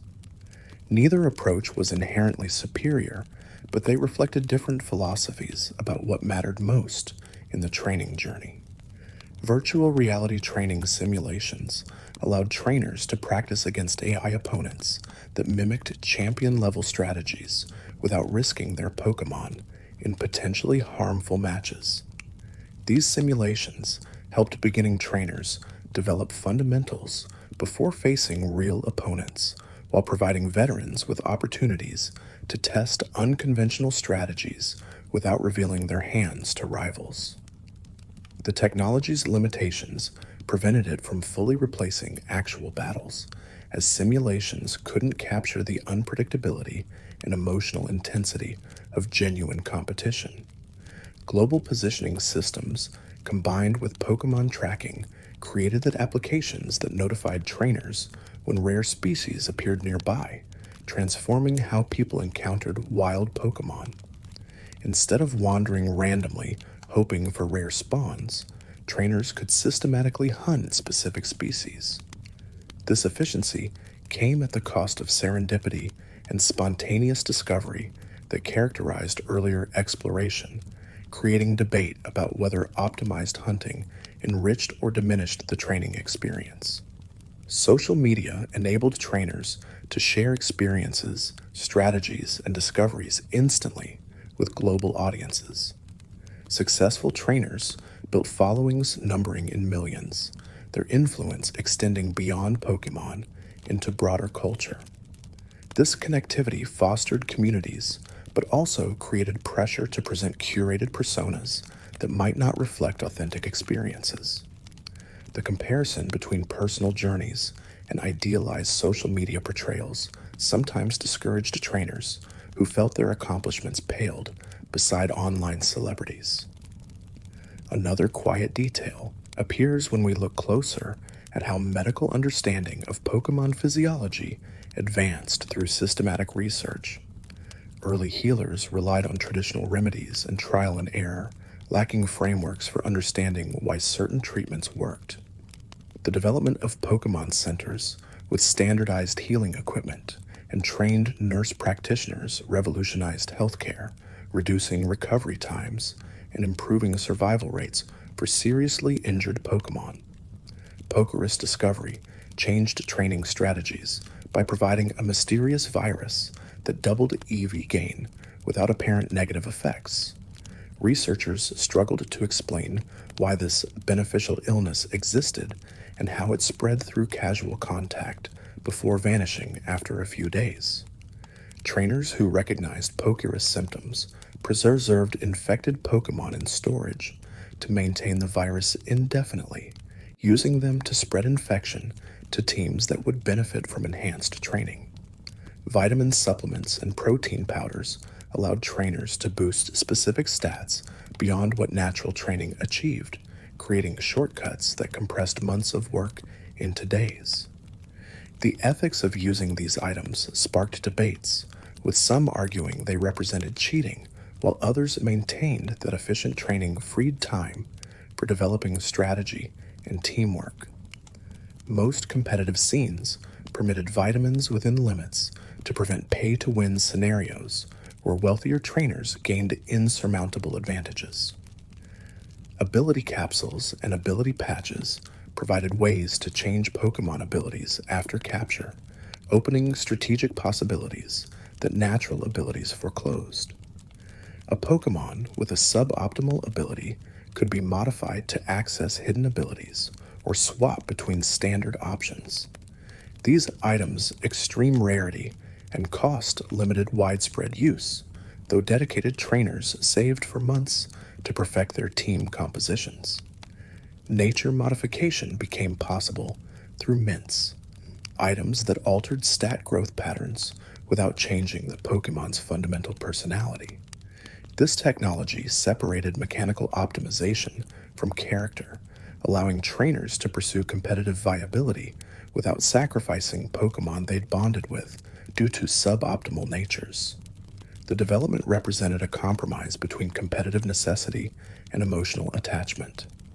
As we drift a little deeper into this topic, cultural festivals celebrating Pokemon strengthened community bonds across regions.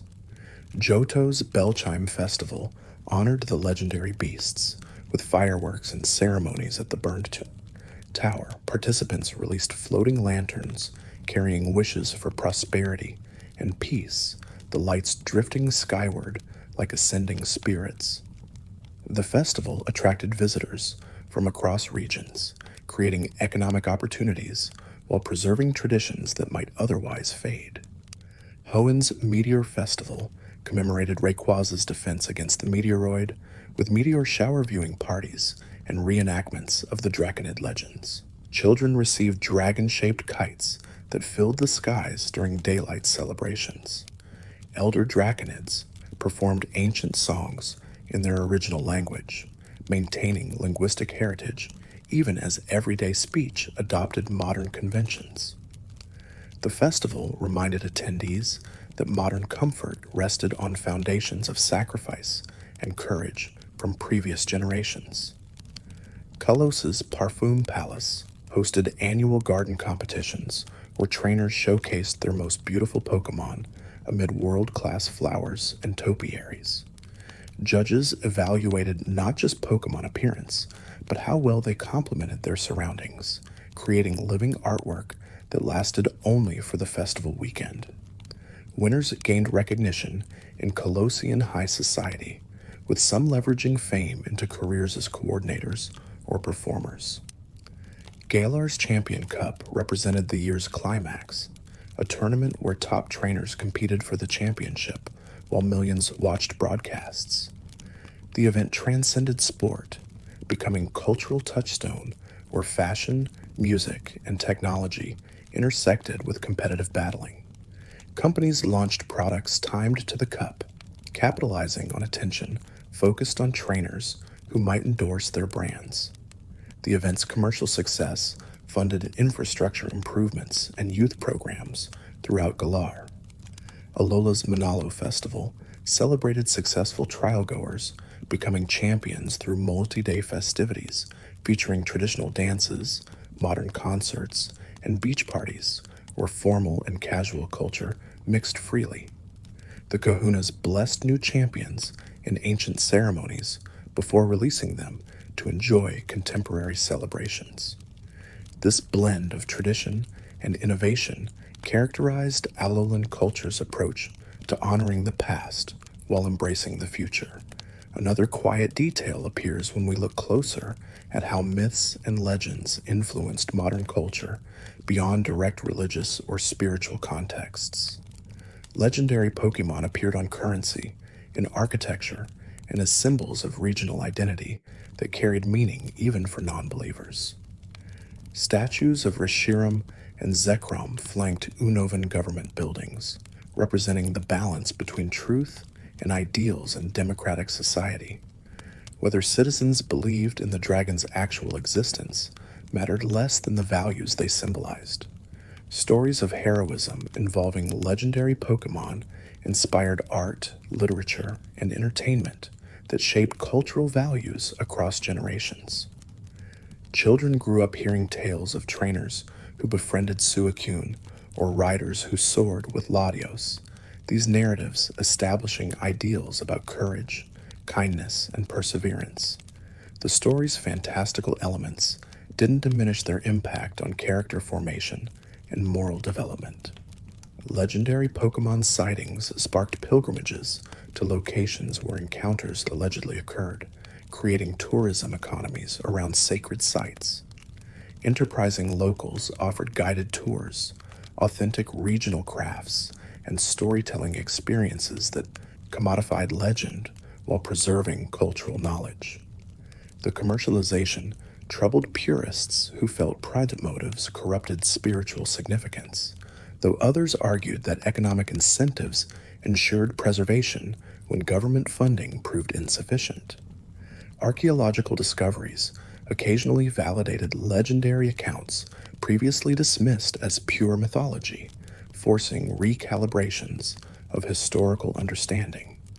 The discovery of the ultimate weapon's remains proved Kalosian legends about AZ's war weren't exaggerated folklore, but descriptions of actual events. Such findings reminded scholars to approach myths with open minds, recognizing that pre-modern people encoded genuine experiences in supernatural language that required careful interpretation.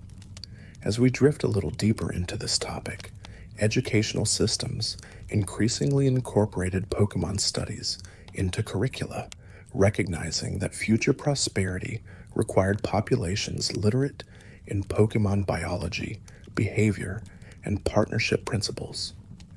Elementary schools taught basic type matchups and care requirements.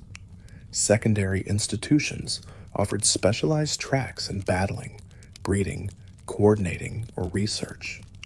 Universities granted degrees in Pokemon-related fields that commanded respect and employment opportunities comparable to traditional academic disciplines. Trainer schools formalized knowledge transmission that previously occurred through informal apprenticeships and trial and error.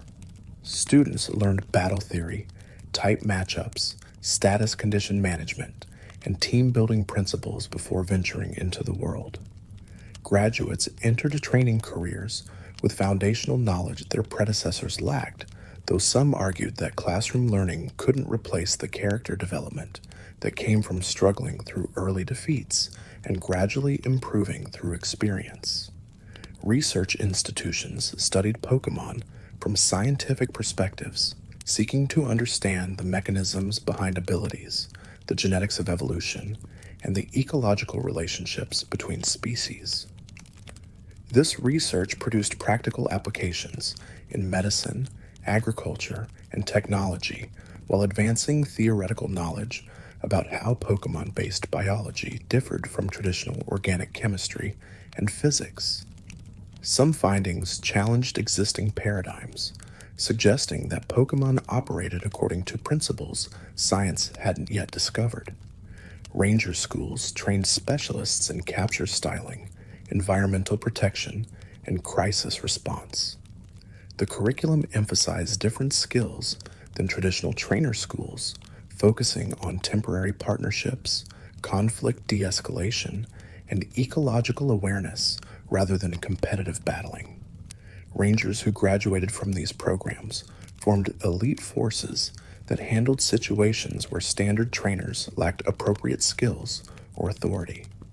Pokemon daycare services allowed working trainers to ensure their Pokemon received exercise and socialization, while they handled obligations that prevented constant companionship.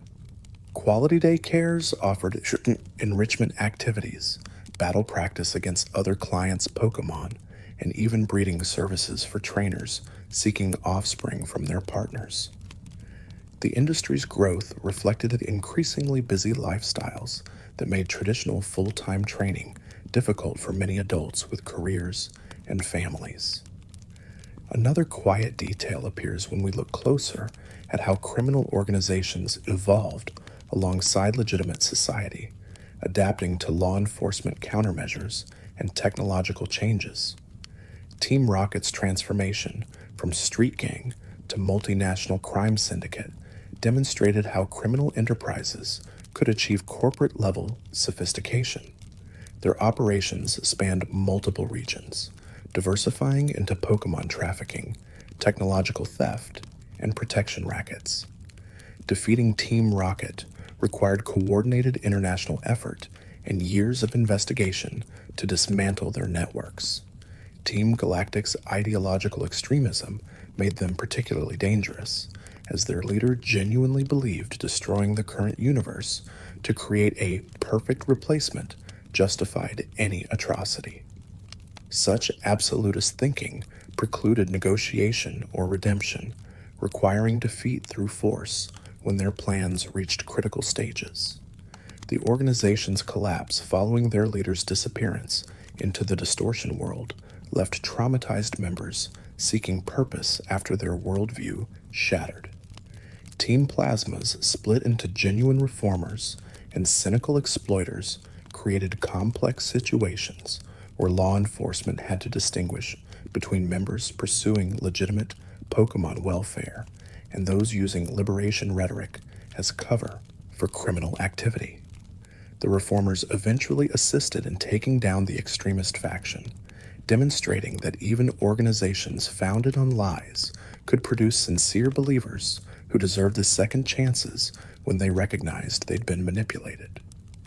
Neo Team Plauma's embrace of overt villainy, rather than maintaining pretenses of righteousness, made them straightforward antagonists, their goals of domination through legendary Pokémon control following familiar patterns. However, their access to advanced technology and willingness to freeze entire cities made them particularly threatening, despite lacking the ideological fervor that characterized their predecessors. Team Flare's elitism created an organization where members genuinely believed themselves superior beings deserving of survival, while inferior masses deserved elimination. This aristocratic cruelty made them chilling opponents who framed genocide as aesthetic necessity. Their defeat prevented catastrophe, but didn't address the social conditions that allowed such attitudes to flourish among Kalos's wealthy elite. As we drift a little deeper into this topic, international cooperation increased to address challenges no single region could manage alone. Climate change, invasive species, legendary Pokémon incidents, and criminal organizations operating across borders required coordinated responses. The international police formed to investigate cross-regional crimes, while research consortiums shared data on emerging threats. This cooperation sometimes strained under nationalist pressures and conflicting regional interests, but necessity generally overcame reluctance to cede sovereignty. Extradition treaties allowed criminals to face justice in regions where they committed offenses rather than escaping punishment by fleeing jurisdictions. However, enforcement remained challenging when powerful trainers resisted arrest and their regions refused to cooperate for political reasons. High-profile cases where dangerous individuals evaded justice through legal loopholes highlighted needs for stronger international frameworks with actual enforcement mechanisms.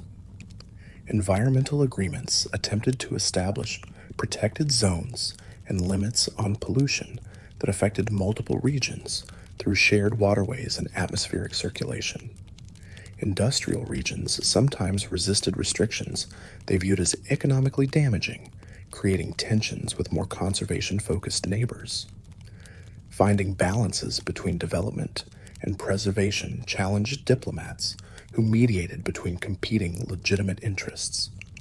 Technology sharing accelerated progress by pooling research from multiple regions rather than forcing redundant and parallel development. However, concerns about military applications and competitive advantages limited sharing in sensitive areas. Regions invested heavily in certain technologies, hoping to maintain edges that would provide leverage in international relations and trade negotiations. Cultural exchange programs sent trainers to experience different regions' approaches to human Pokémon partnership, fostering understanding and reducing prejudices based on ignorance. Participants returned home with broader perspectives and connections to international networks. These programs built goodwill that proved valuable during crises requiring rapid cooperation. Another quiet detail appears when we look closer at how space exploration began extending human presence beyond the Pokémon world itself. The discovery that some legendary Pokémon originated from space, Deoxys from meteoroids, Eternatus from meteorites, raised questions about what else might exist in the cosmos. Early probes detected the energy signatures, suggesting Pokémon or Pokémon-like entities might exist on other worlds, though confirming such findings required capabilities beyond current technology. The moon became humanity's first extraplanetary destination, with missions discovering that Clefairy and related species potentially originated from lunar environments before migrating to the planet. Samples returned from the moon's surface contained minerals with properties that enhanced Pokémon abilities, spurring private sector interest in lunar mining despite enormous costs and technical challenges. Proposals for Mars colonization incorporated Pokémon partnerships from the planning stage, recognizing that traditional life support systems couldn't match the versatility that fire types provided for heat, water types for liquid recycling, and grass types for oxygen production. The first crewed mission's timeline remained uncertain due to funding constraints and technological hurdles, but planning proceeded based on assumptions that Pokémon would accompany humans to the stars. Ultra-space exploration offered alternative paths to discovering alien life without requiring decades-long interstellar journeys. Wormholes provided instant access to dimensions containing entities that challenged definitions of what constituted Pokémon. Some Ultra Beasts seemed more alien than legendary Pokémon from space, suggesting that dimensional travel might reveal greater diversity than spatial exploration. However, Ultra Space's dangers made systematic exploration risky compared to controlled astronomical observation. The philosophical implications of encountering truly alien life, beings that didn't fit Pokémon categorization and showed no interest in partnership, troubled researchers who'd built entire careers on assumptions of eventual compatibility. What happened when humanity met intelligences that viewed Pokémon as prey, or tools rather than partners? How would discovering that humans weren't unique in forming bonds affect cultural and religious frameworks built around that premise? As we drift a little deeper into this topic, ethical debates intensified around genetic modification, cloning, and artificial Pokémon creation. The existence of Pokémon, like Mewtwo and Genesect, proved that creating powerful beings through technology was possible, though whether it was advisable remained contentious. Religious groups condemned playing God, while transhumanists argued that advancing beyond natural limitations defined progress. The middle ground suggested proceeding carefully with robust oversight to prevent abuses while allowing beneficial research. Cloning technology allowed recreating extinct species from preserved genetic material, raising questions about whether bringing back Pokémon, like Aerodactyl from ancient DNA, constituted conservation or created living anachronisms that couldn't adapt to modern ecosystems. The success of some reintroductions versus failures of others highlighted how context determined outcomes more than raw genetic information. Artificial intelligence research explored whether computer systems could develop consciousness comparable to Pokémon, potentially creating synthetic partners that avoided ethical concerns about capturing wild creatures. However, programming genuine autonomy and emotional capacity proved far more difficult than creating superficial mimicry. The Porygon line demonstrated that digital life could exist, but whether it experienced existence as objectively remained unknown. Genetic enhancement of existing Pokémon sparked fierce debates about competitive fairness and consent. If trainers could modify their partner's DNA to enhance abilities or grant new moves, did that constitute cheating or simply advanced training? Did Pokemon have rights to refuse modifications even if trainers believed changes would benefit them? The lack of clear communication made determining Pokemon preferences challenging. Life extension research sought to expand both human and Pokemon lifespans beyond natural limits, driven by trainers unwilling to outlive their partners or Pokemon grieving deceased trainers. Some progress in understanding aging mechanisms suggested interventions might become possible, though current treatments remained experimental and risky. The prospect of centuries-long partnerships raised new questions about how relationships would change across such timescales. Another quiet detail appears when we look closer at how virtual and augmented reality blurred boundaries between real and simulated experiences. Trainers could battle entirely in VR, using scanned copies of their teams, the system perfectly replicating how their Pokemon would perform without risking injury or exhaustion. However, victories in VR felt hollow compared to actual battles where stakes had weight and outcomes carried real consequences. Augmented reality overlays provided real-time data during battles, displaying type matchups, stat comparisons, and AI-generated strategy suggestions. Professional battlers debated whether this assistance enhanced or diminished the sport, with some embracing technological aids, while purists insisted on unaided decision-making. Leagues established rules about which technologies were permitted during official matches, though enforcement proved challenging. Social VR spaces allowed trainers worldwide to gather in virtual locations, their avatars interacting in environments limited only by imagination. These spaces hosted tournaments, trading sessions, and social events that connected people who might never meet physically. The sense of community they fostered proved valuable, though some worried that virtual interaction couldn't fully replace face-to-face relationships. Educational VR put students inside Pokemon habitats, allowing observation of behaviors dangerous to witness in reality. Students could watch Tyranitar during territorial disputes, witness Gyarados rampages, or observe ghost-type Pokemon in haunted locations without actual risk.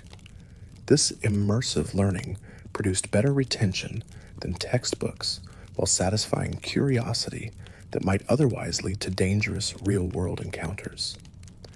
Therapeutic VR helped people overcome fears related to specific Pokemon types through gradual exposure in controlled environments. Someone traumatized by a bug-type attack could acclimate through VR sessions where they controlled encounter intensity, building confidence before confronting real bug types.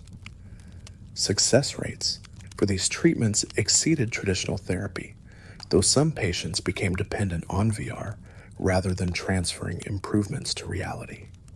As we drift a little deeper into this topic, economic inequality within and between regions created social tensions that occasionally erupted into conflict.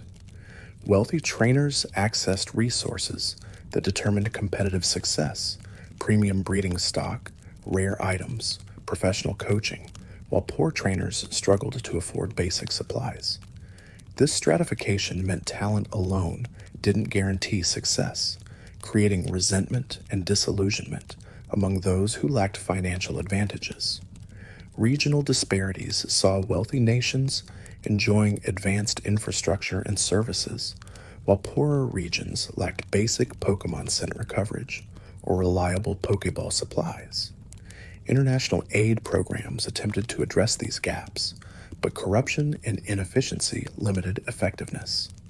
Some successful trainers from disadvantaged regions used their platform to advocate for better conditions, though systemic change proceeded slowly when it occurred at all. The gig economy transformed training from stable career path into precarious freelancing for most practitioners. Only elite competitors earned reliable income, while the majority cycled through periods of success and struggle. This instability discouraged many talented trainers from pursuing their passion professionally, instead treating training as expensive hobby while working conventional jobs. Automation threatened employment in industries traditionally providing jobs for non-trainers, as Pokemon-assisted manufacturing replaced human labor. This trend benefited owners and consumers through lower costs, but devastated workers lacking skills for remaining positions. Proposals for universal basic income gained traction as societies grappled with how to maintain living standards when traditional employment became scarce. Wealth concentration among successful trainers and Pokemon-related businesses created plutocratic influences on politics and culture. The very wealthy could afford legendary Pokemon hunting expeditions, private breeding operations producing perfect specimens, and research teams developing proprietary training methods. This elite tier existed in a different reality than ordinary trainers, their advantages compounding across generations as wealth passed to heirs. Another quiet detail appears when we look closer at how mental health awareness increased regarding the pressures trainers faced. Competitive battling's intensity caused burnout, anxiety, and depression in practitioners who defined self-worth through win-loss records. The culture of toughness that pervaded training communities discouraged seeking help, causing many to suffer silently rather than appearing weak. Gradual normalization of therapy and support services helped, though stigma persisted. Pokemon-assisted therapy programs paired people with empathetic species capable of providing emotional support beyond standard service animal capabilities. Psychic types could sense emotional states and respond appropriately. Fairy types created calming atmospheres through their presence. Normal types offered uncomplicated companionship, free from expectations or judgment. These therapeutic partnerships helped many people manage conditions that medication and talk therapy couldn't fully address. Grief counseling specialized in helping trainers process losses of long-term partners, experiences comparable to losing family members. The intensity of human Pokemon bonds meant that deaths created profound emptiness, requiring time and support to navigate. Some trainers never fully recovered from losing Pokemon they'd partnered with for decades, the surviving partner carrying that absence for the rest of their life. Battle trauma affected both trainers and Pokemon who witnessed or experienced particularly violent encounters. While most battles concluded safely, accidents occurred that resulted in permanent injuries or psychological damage. Treatment protocols existed for physical trauma, but psychological support lagged, particularly for Pokemon whose internal experiences remained difficult to assess. Addiction issues emerged around various aspects of Pokemon culture. Some people compulsively caught Pokemon they couldn't care for properly. Others obsessively pursued perfect specimens, regardless of cost, while some gambled destructively on battle outcomes. These behaviors shared underlying patterns with other addictions, requiring similar treatment approaches focused on addressing root causes rather than just symptoms. As we drift a little deeper into this topic, the future of human-Pokemon coexistence remained uncertain despite centuries of partnership. Climate change threatened habitats faster than adaptation could occur. Technology created capabilities that could help or harm depending on application. Population growth increased competition for limited resources. Legendary Pokemon might intervene or might allow consequences to unfold. The choices made today would determine what world future generations inherited. Optimists envisioned futures where technology solved current problems. Clean energy eliminated pollution. Genetic engineering restored extinct species. Space colonization relieved population pressure. and artificial intelligence augmented human decision-making. In this vision, partnerships with Pokémon would grow deeper as understanding improved and communication barriers fell. Humanity would spread across the cosmos with Pokémon as companions, discovering wonders that contemporary people couldn't imagine. Pessimists warned that current trends led toward ecological collapse, social fragmentation, and the breakdown of systems maintaining modern civilization. They predicted that resource scarcity would trigger conflicts, making historical wars look minor, that climate change would render vast regions uninhabitable, and that inequality would create permanent underclasses. In this dark future, Pokémon might abandon human partnership, returning to purely wild existence as civilization crumbled. Realists acknowledged elements of both visions while emphasizing uncertainty about which forces would dominate. They argued for pragmatic approaches, mitigating obvious risks while remaining flexible enough to adapt as situations evolved. This middle path attracted less attention than utopian dreams or apocalyptic warnings, but offered practical frameworks for navigating complex challenges without paralysis or denial. The role of legendary Pokémon in humanity's future provoked speculation ranging from divine intervention to complete indifference. Some believed Arceus and its creations would prevent catastrophic outcomes. That reality itself possessed safeguards against total destruction. Others thought legendaries would allow natural consequences to proceed, viewing extinction as acceptable outcome if humanity proved unworthy of existence. Most likely, legendary Pokémon would respond to specific situations based on individual judgments rather than following predetermined plans. Another quiet detail appears when we look closer at how individual choices accumulated into collective futures. Every trainer who treated their Pokémon with respect strengthened bonds that made partnership culture resilient. Every researcher who pursued knowledge ethically contributed to understanding that could solve problems. Every person who fought against injustice rather than accepting it as inevitable pushed a society toward better outcomes. History consisted of countless small decisions that combined into patterns shaping entire civilizations. The Pokémon world's greatest strength lay in the diversity of its regions, species, and perspectives. Kanto's pragmatism balanced Johto's traditionalism. Hoenn's adaptability complemented Sinnoh's reverence. Unova's innovation contrasted with Kalos's aestheticism.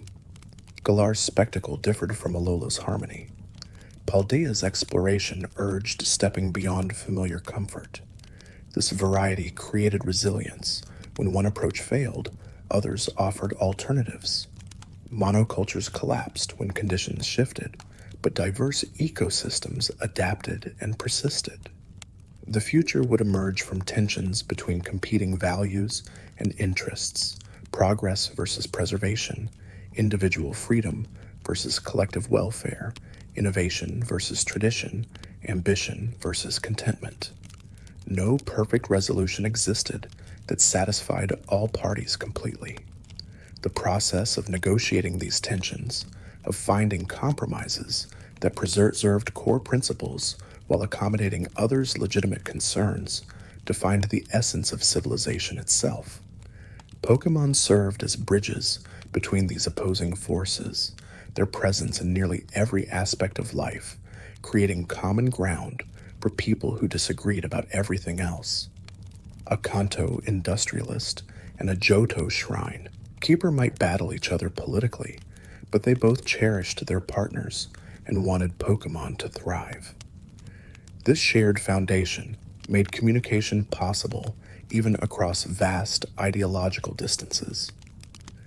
As we drift a little deeper into this topic, individual trainers continued embarking on personal journeys that would eventually weave into the larger historical tapestry. A child receiving their first Pokémon might become a champion, a researcher, a ranger, a coordinator, or someone who pursued entirely different dreams while maintaining that first partnership. Their story would intersect with countless others, creating ripples that spread farther than they'd ever realize. The tradition of leaving home on a journey represented more than just training. It served as a coming-of-age ritual where young people discovered themselves through challenges and triumphs. The bonds formed with Pokémon during these formative experiences shaped character and values that persisted throughout life. Many adults looked back on their journey as the period when they truly became who they were, when potential transformed into identity. Not every journey followed traditional paths. Some trainers became researchers studying Pokémon behavior in natural habitats. Others joined ranger organizations protecting wilderness areas. Some coordinated Pokémon in contests rather than battles. Many discovered that their true calling lay outside Pokémon-related fields entirely, using skills developed during their journey and careers their younger selves never imagined. The journey's value wasn't necessarily reaching predetermined destinations, but the growth that occurred along the way. The Pokémon League system provided structure for those seeking it, while allowing flexibility for individuals who needed different approaches. Trainers could challenge gyms in any order, take breaks when necessary, and define success according to personal standards rather than external expectations. This flexibility acknowledged that people matured at different rates and that comparing individual journeys missed their unique value. Failure played essential roles in development, teaching lessons that success couldn't convey. Losing battles revealed weaknesses in strategy or team composition that needed addressing. Failed captures demonstrated that not every Pokémon wanted partnership. Betrayals by supposed friends illustrated that trust required discernment. These painful experiences built resilience and wisdom that couldn't be taught through lectures or second-hand accounts. Another quiet detail appears when we look closer at how regional identities evolved while maintaining core characteristics across generations. Kanto remained pragmatic and results-oriented, but embraced cultural preservation it once ignored. Johto balanced tradition with necessary modernization instead of resisting all change. Hoenn integrated technology with environmental consciousness rather than choosing between them. Sinnoh honored myths while pursuing scientific understanding. Unova accepted that truth and ideals both held value. Kalos channeled ambition toward creation rather than destruction. Galar tempered spectacle with substance. Alola opened to the world while preserving what made it unique. Paldea explored boldly while respecting what it discovered. These evolutions demonstrated that culture wasn't static inheritance from the past, but living phenomenon constantly recreated through choices made by each generation. Young people inherited traditions, but also modified them, keeping elements that still served, while discarding or transforming aspects that no longer fit contemporary needs. This dynamic process allowed cultures to persist across centuries while remaining relevant and vibrant. Conflicts between generations sometimes erupted when changes occurred too rapidly or when elders clung to traditions younger people found oppressive or meaningless. Finding balance required both sides listening rather than simply asserting their positions. Elders needed to recognize that not all change constituted decline, while youth had to understand that traditions often encoded hard-won wisdom worth preserving even if the original reasons weren't immediately obvious. The Pokémon themselves provided continuity across these generational shifts, their lifespans sometimes exceeding their trainers' lives. A Blissey who served in a Pokémon Center for 80 years witnessed countless trainers pass through, each generation slightly different, but sharing fundamental hopes and fears. These long-lived Pokémon accumulated perspective, that transcended individual human lifetimes, their experience offering wisdom that patient listeners could access. Some species' short lifespans created different relationship dynamics, with trainers potentially partnering with multiple generations of the same evolutionary line across their career. A trainer might raise Caterpie to Butterfree, release it to live its brief adult life wild, then partner with its offspring, continuing the lineage across decades. These generational partnerships created different emotional textures than single lifelong bonds, but held their own profound meaning. As we drift a little deeper into this topic, the role of chance and destiny in trainer journeys provoked philosophical debates without clear resolutions. Did successful trainers achieve greatness through talent and effort, or did legendary Pokémon or fate itself guide certain individuals towards specific purposes? Stories of trainers who seemed destined for greatness suggested that some pattern underlay apparent randomness, though skeptics attributed such narratives to confirmation bias and survivorship fallacy. The concept of a chosen one appeared in multiple regions' legends, a trainer destined to wield legendary Pokémon and prevent catastrophe. These prophecies sometimes seem to fulfill themselves, with individuals matching descriptions emerging when needed. However, whether prophecies predicted or created these heroes remained uncertain. Perhaps belief in destiny itself motivated individuals to rise to challenges they'd otherwise avoid, making the prophecy true through self-fulfilling dynamics.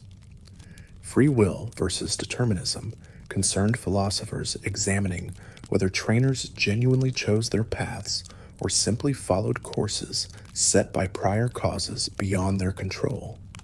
If personality resulted from genetics and environment, and decisions emerged from personality, then choices might be predetermined even if they felt freely made. This conclusion troubled those who valued moral responsibility and personal agency as foundations of human dignity. Legendary Pokémon occasionally intervened in ways that suggested intentional guidance towards specific outcomes. A trainer who needed exactly the right Pokémon to complete their team might encounter that species in an unlikely location. Someone facing impossible odds might receive unexpected help from a legendary appearing at the crucial moment. These incidents either demonstrated divine involvement in mortal affairs or represented coincidences noticed only because they confirmed existing beliefs. The relationship between belief and reality proved especially complex regarding legendary Pokémon. Did faith in Arceus's benevolence make the creator more likely to intervene, or did people simply interpret random events through theological frameworks that confirmed their worldviews? Could collective belief actually influence legendary behavior, essentially empowering them through worship?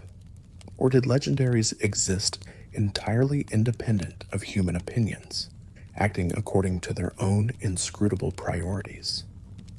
Another quiet detail appears when we look closer at how ordinary moments often carried more significance than dramatic battles or legendary encounters.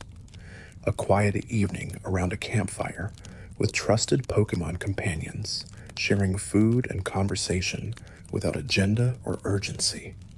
The satisfaction of helping a Pokémon learn a new move after weeks of patient practice.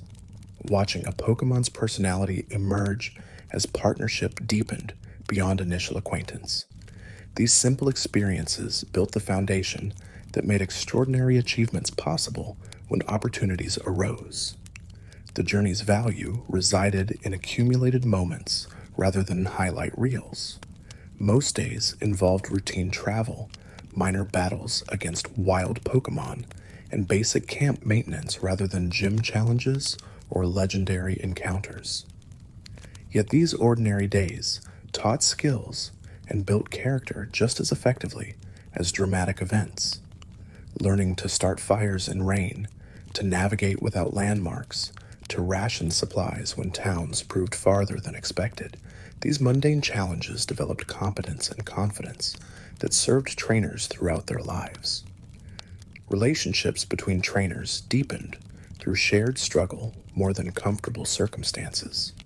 Traveling companions who weathered storms together, shared limited food during lean periods, and protected each other during dangerous encounters, forged bonds that luxury couldn't create. These friendships often lasted entire lifetimes, maintained through correspondence, even when partners settled in different regions and pursued separate paths. Rivalries served similar functions, pushing trainers to improve through competition while providing benchmarks for measuring progress. A skilled rival revealed weaknesses that friendly battles overlooked, forcing development of new strategies and team compositions. The best rivalries balanced competition with respect. Adversaries who fought hard but celebrated each other's successes and commiserated over failures without letting ego corrupt the relationship. The satisfaction of helping others exceeded personal achievements for many trainers who discovered that their skills could benefit communities facing problems beyond ordinary citizens' capacity to address. Stopping rampaging Pokémon, rescuing people from natural disasters, mediating conflicts between humans and wild populations, these services provided purpose and meaning that competitive success couldn't match. Some trainers dedicated entire careers to community protection rather than pursuing league challenges. As we drift a little deeper into this topic, the cycle of training continued generation after generation, each inheriting a world shaped by predecessors' choices while adding their own contributions to the ongoing story. Parents passed Pokémon to children, these gifted partners representing both practical assistance and symbolic inheritance of family legacy. The Pokémon carried memories of previous trainers, creating continuity across generations even as individual humans lived and died. Some families maintained specific relationships with particular species across centuries, their histories intertwining through countless partnership iterations.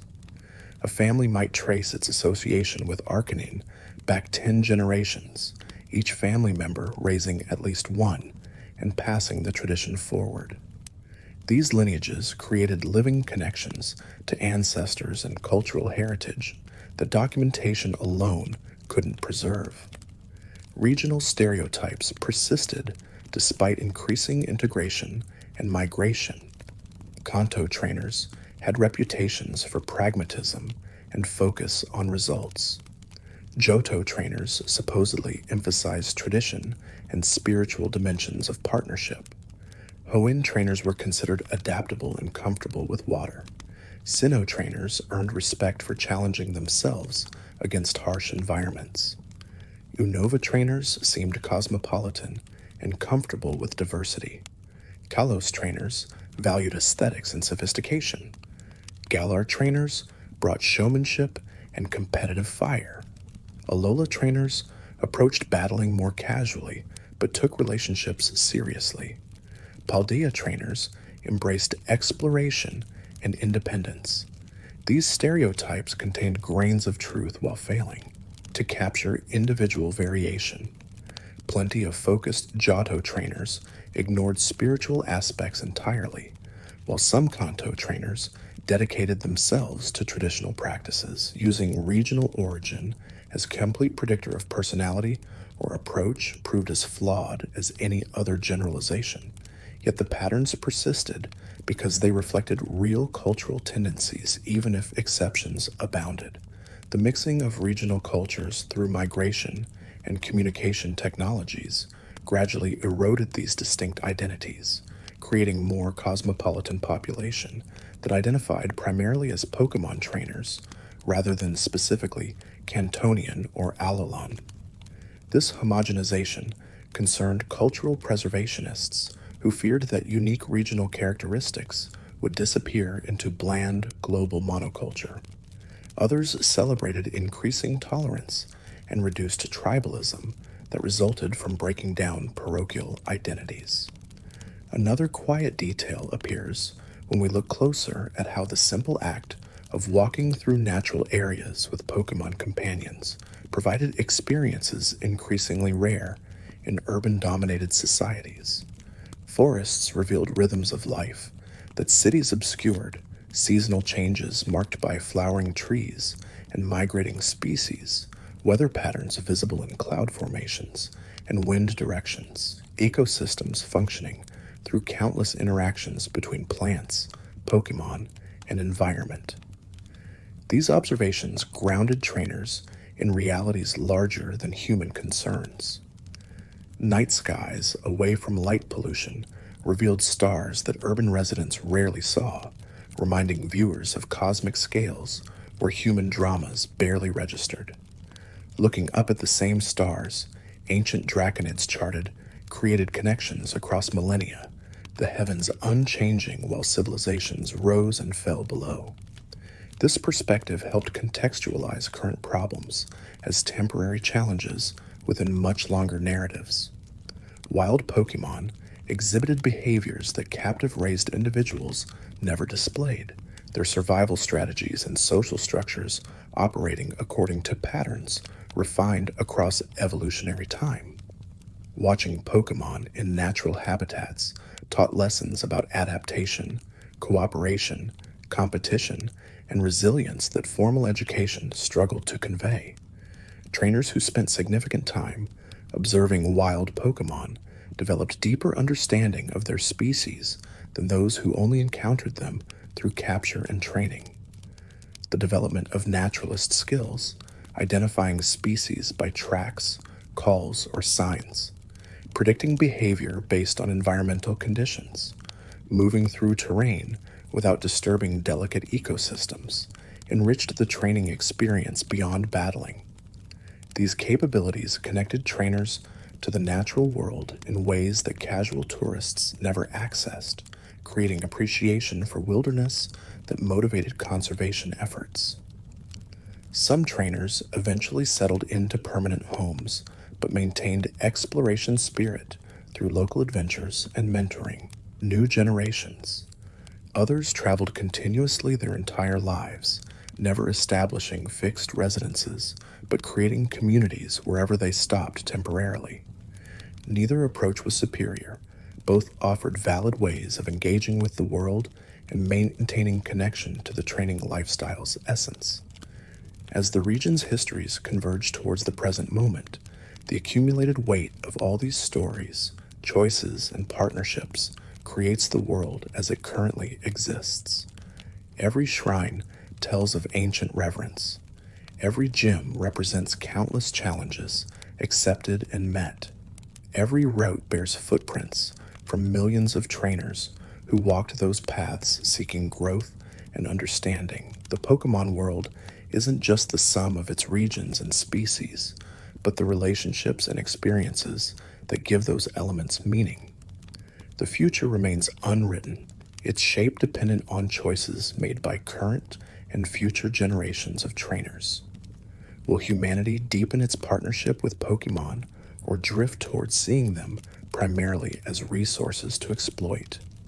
Will regions cooperate to address shared challenges or fragment into competing factions? Will legendary Pokemon continue tolerating human presence or decide that the experiment has failed? These questions lack predetermined answers, their resolution depending on actions taken day by day, person by person, throughout the world. But for now, in this quiet moment, the world rests in relative peace.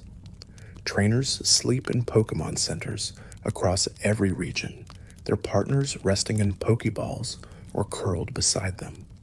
Wild Pokemon settle into nightly routines in forests, oceans, mountains, and fields. Legendary Pokemon watch from hidden sanctuaries, observing without intervention. The story continues, its next chapters waiting to be written by those who wake to greet tomorrow's dawn and continue their journeys forward into whatever awaits. Thanks for watching. If you enjoyed drifting through this gentle story, Another video is waiting on the left of your screen. Let it play softly beside you. You may drift into sleep while something new unfolds.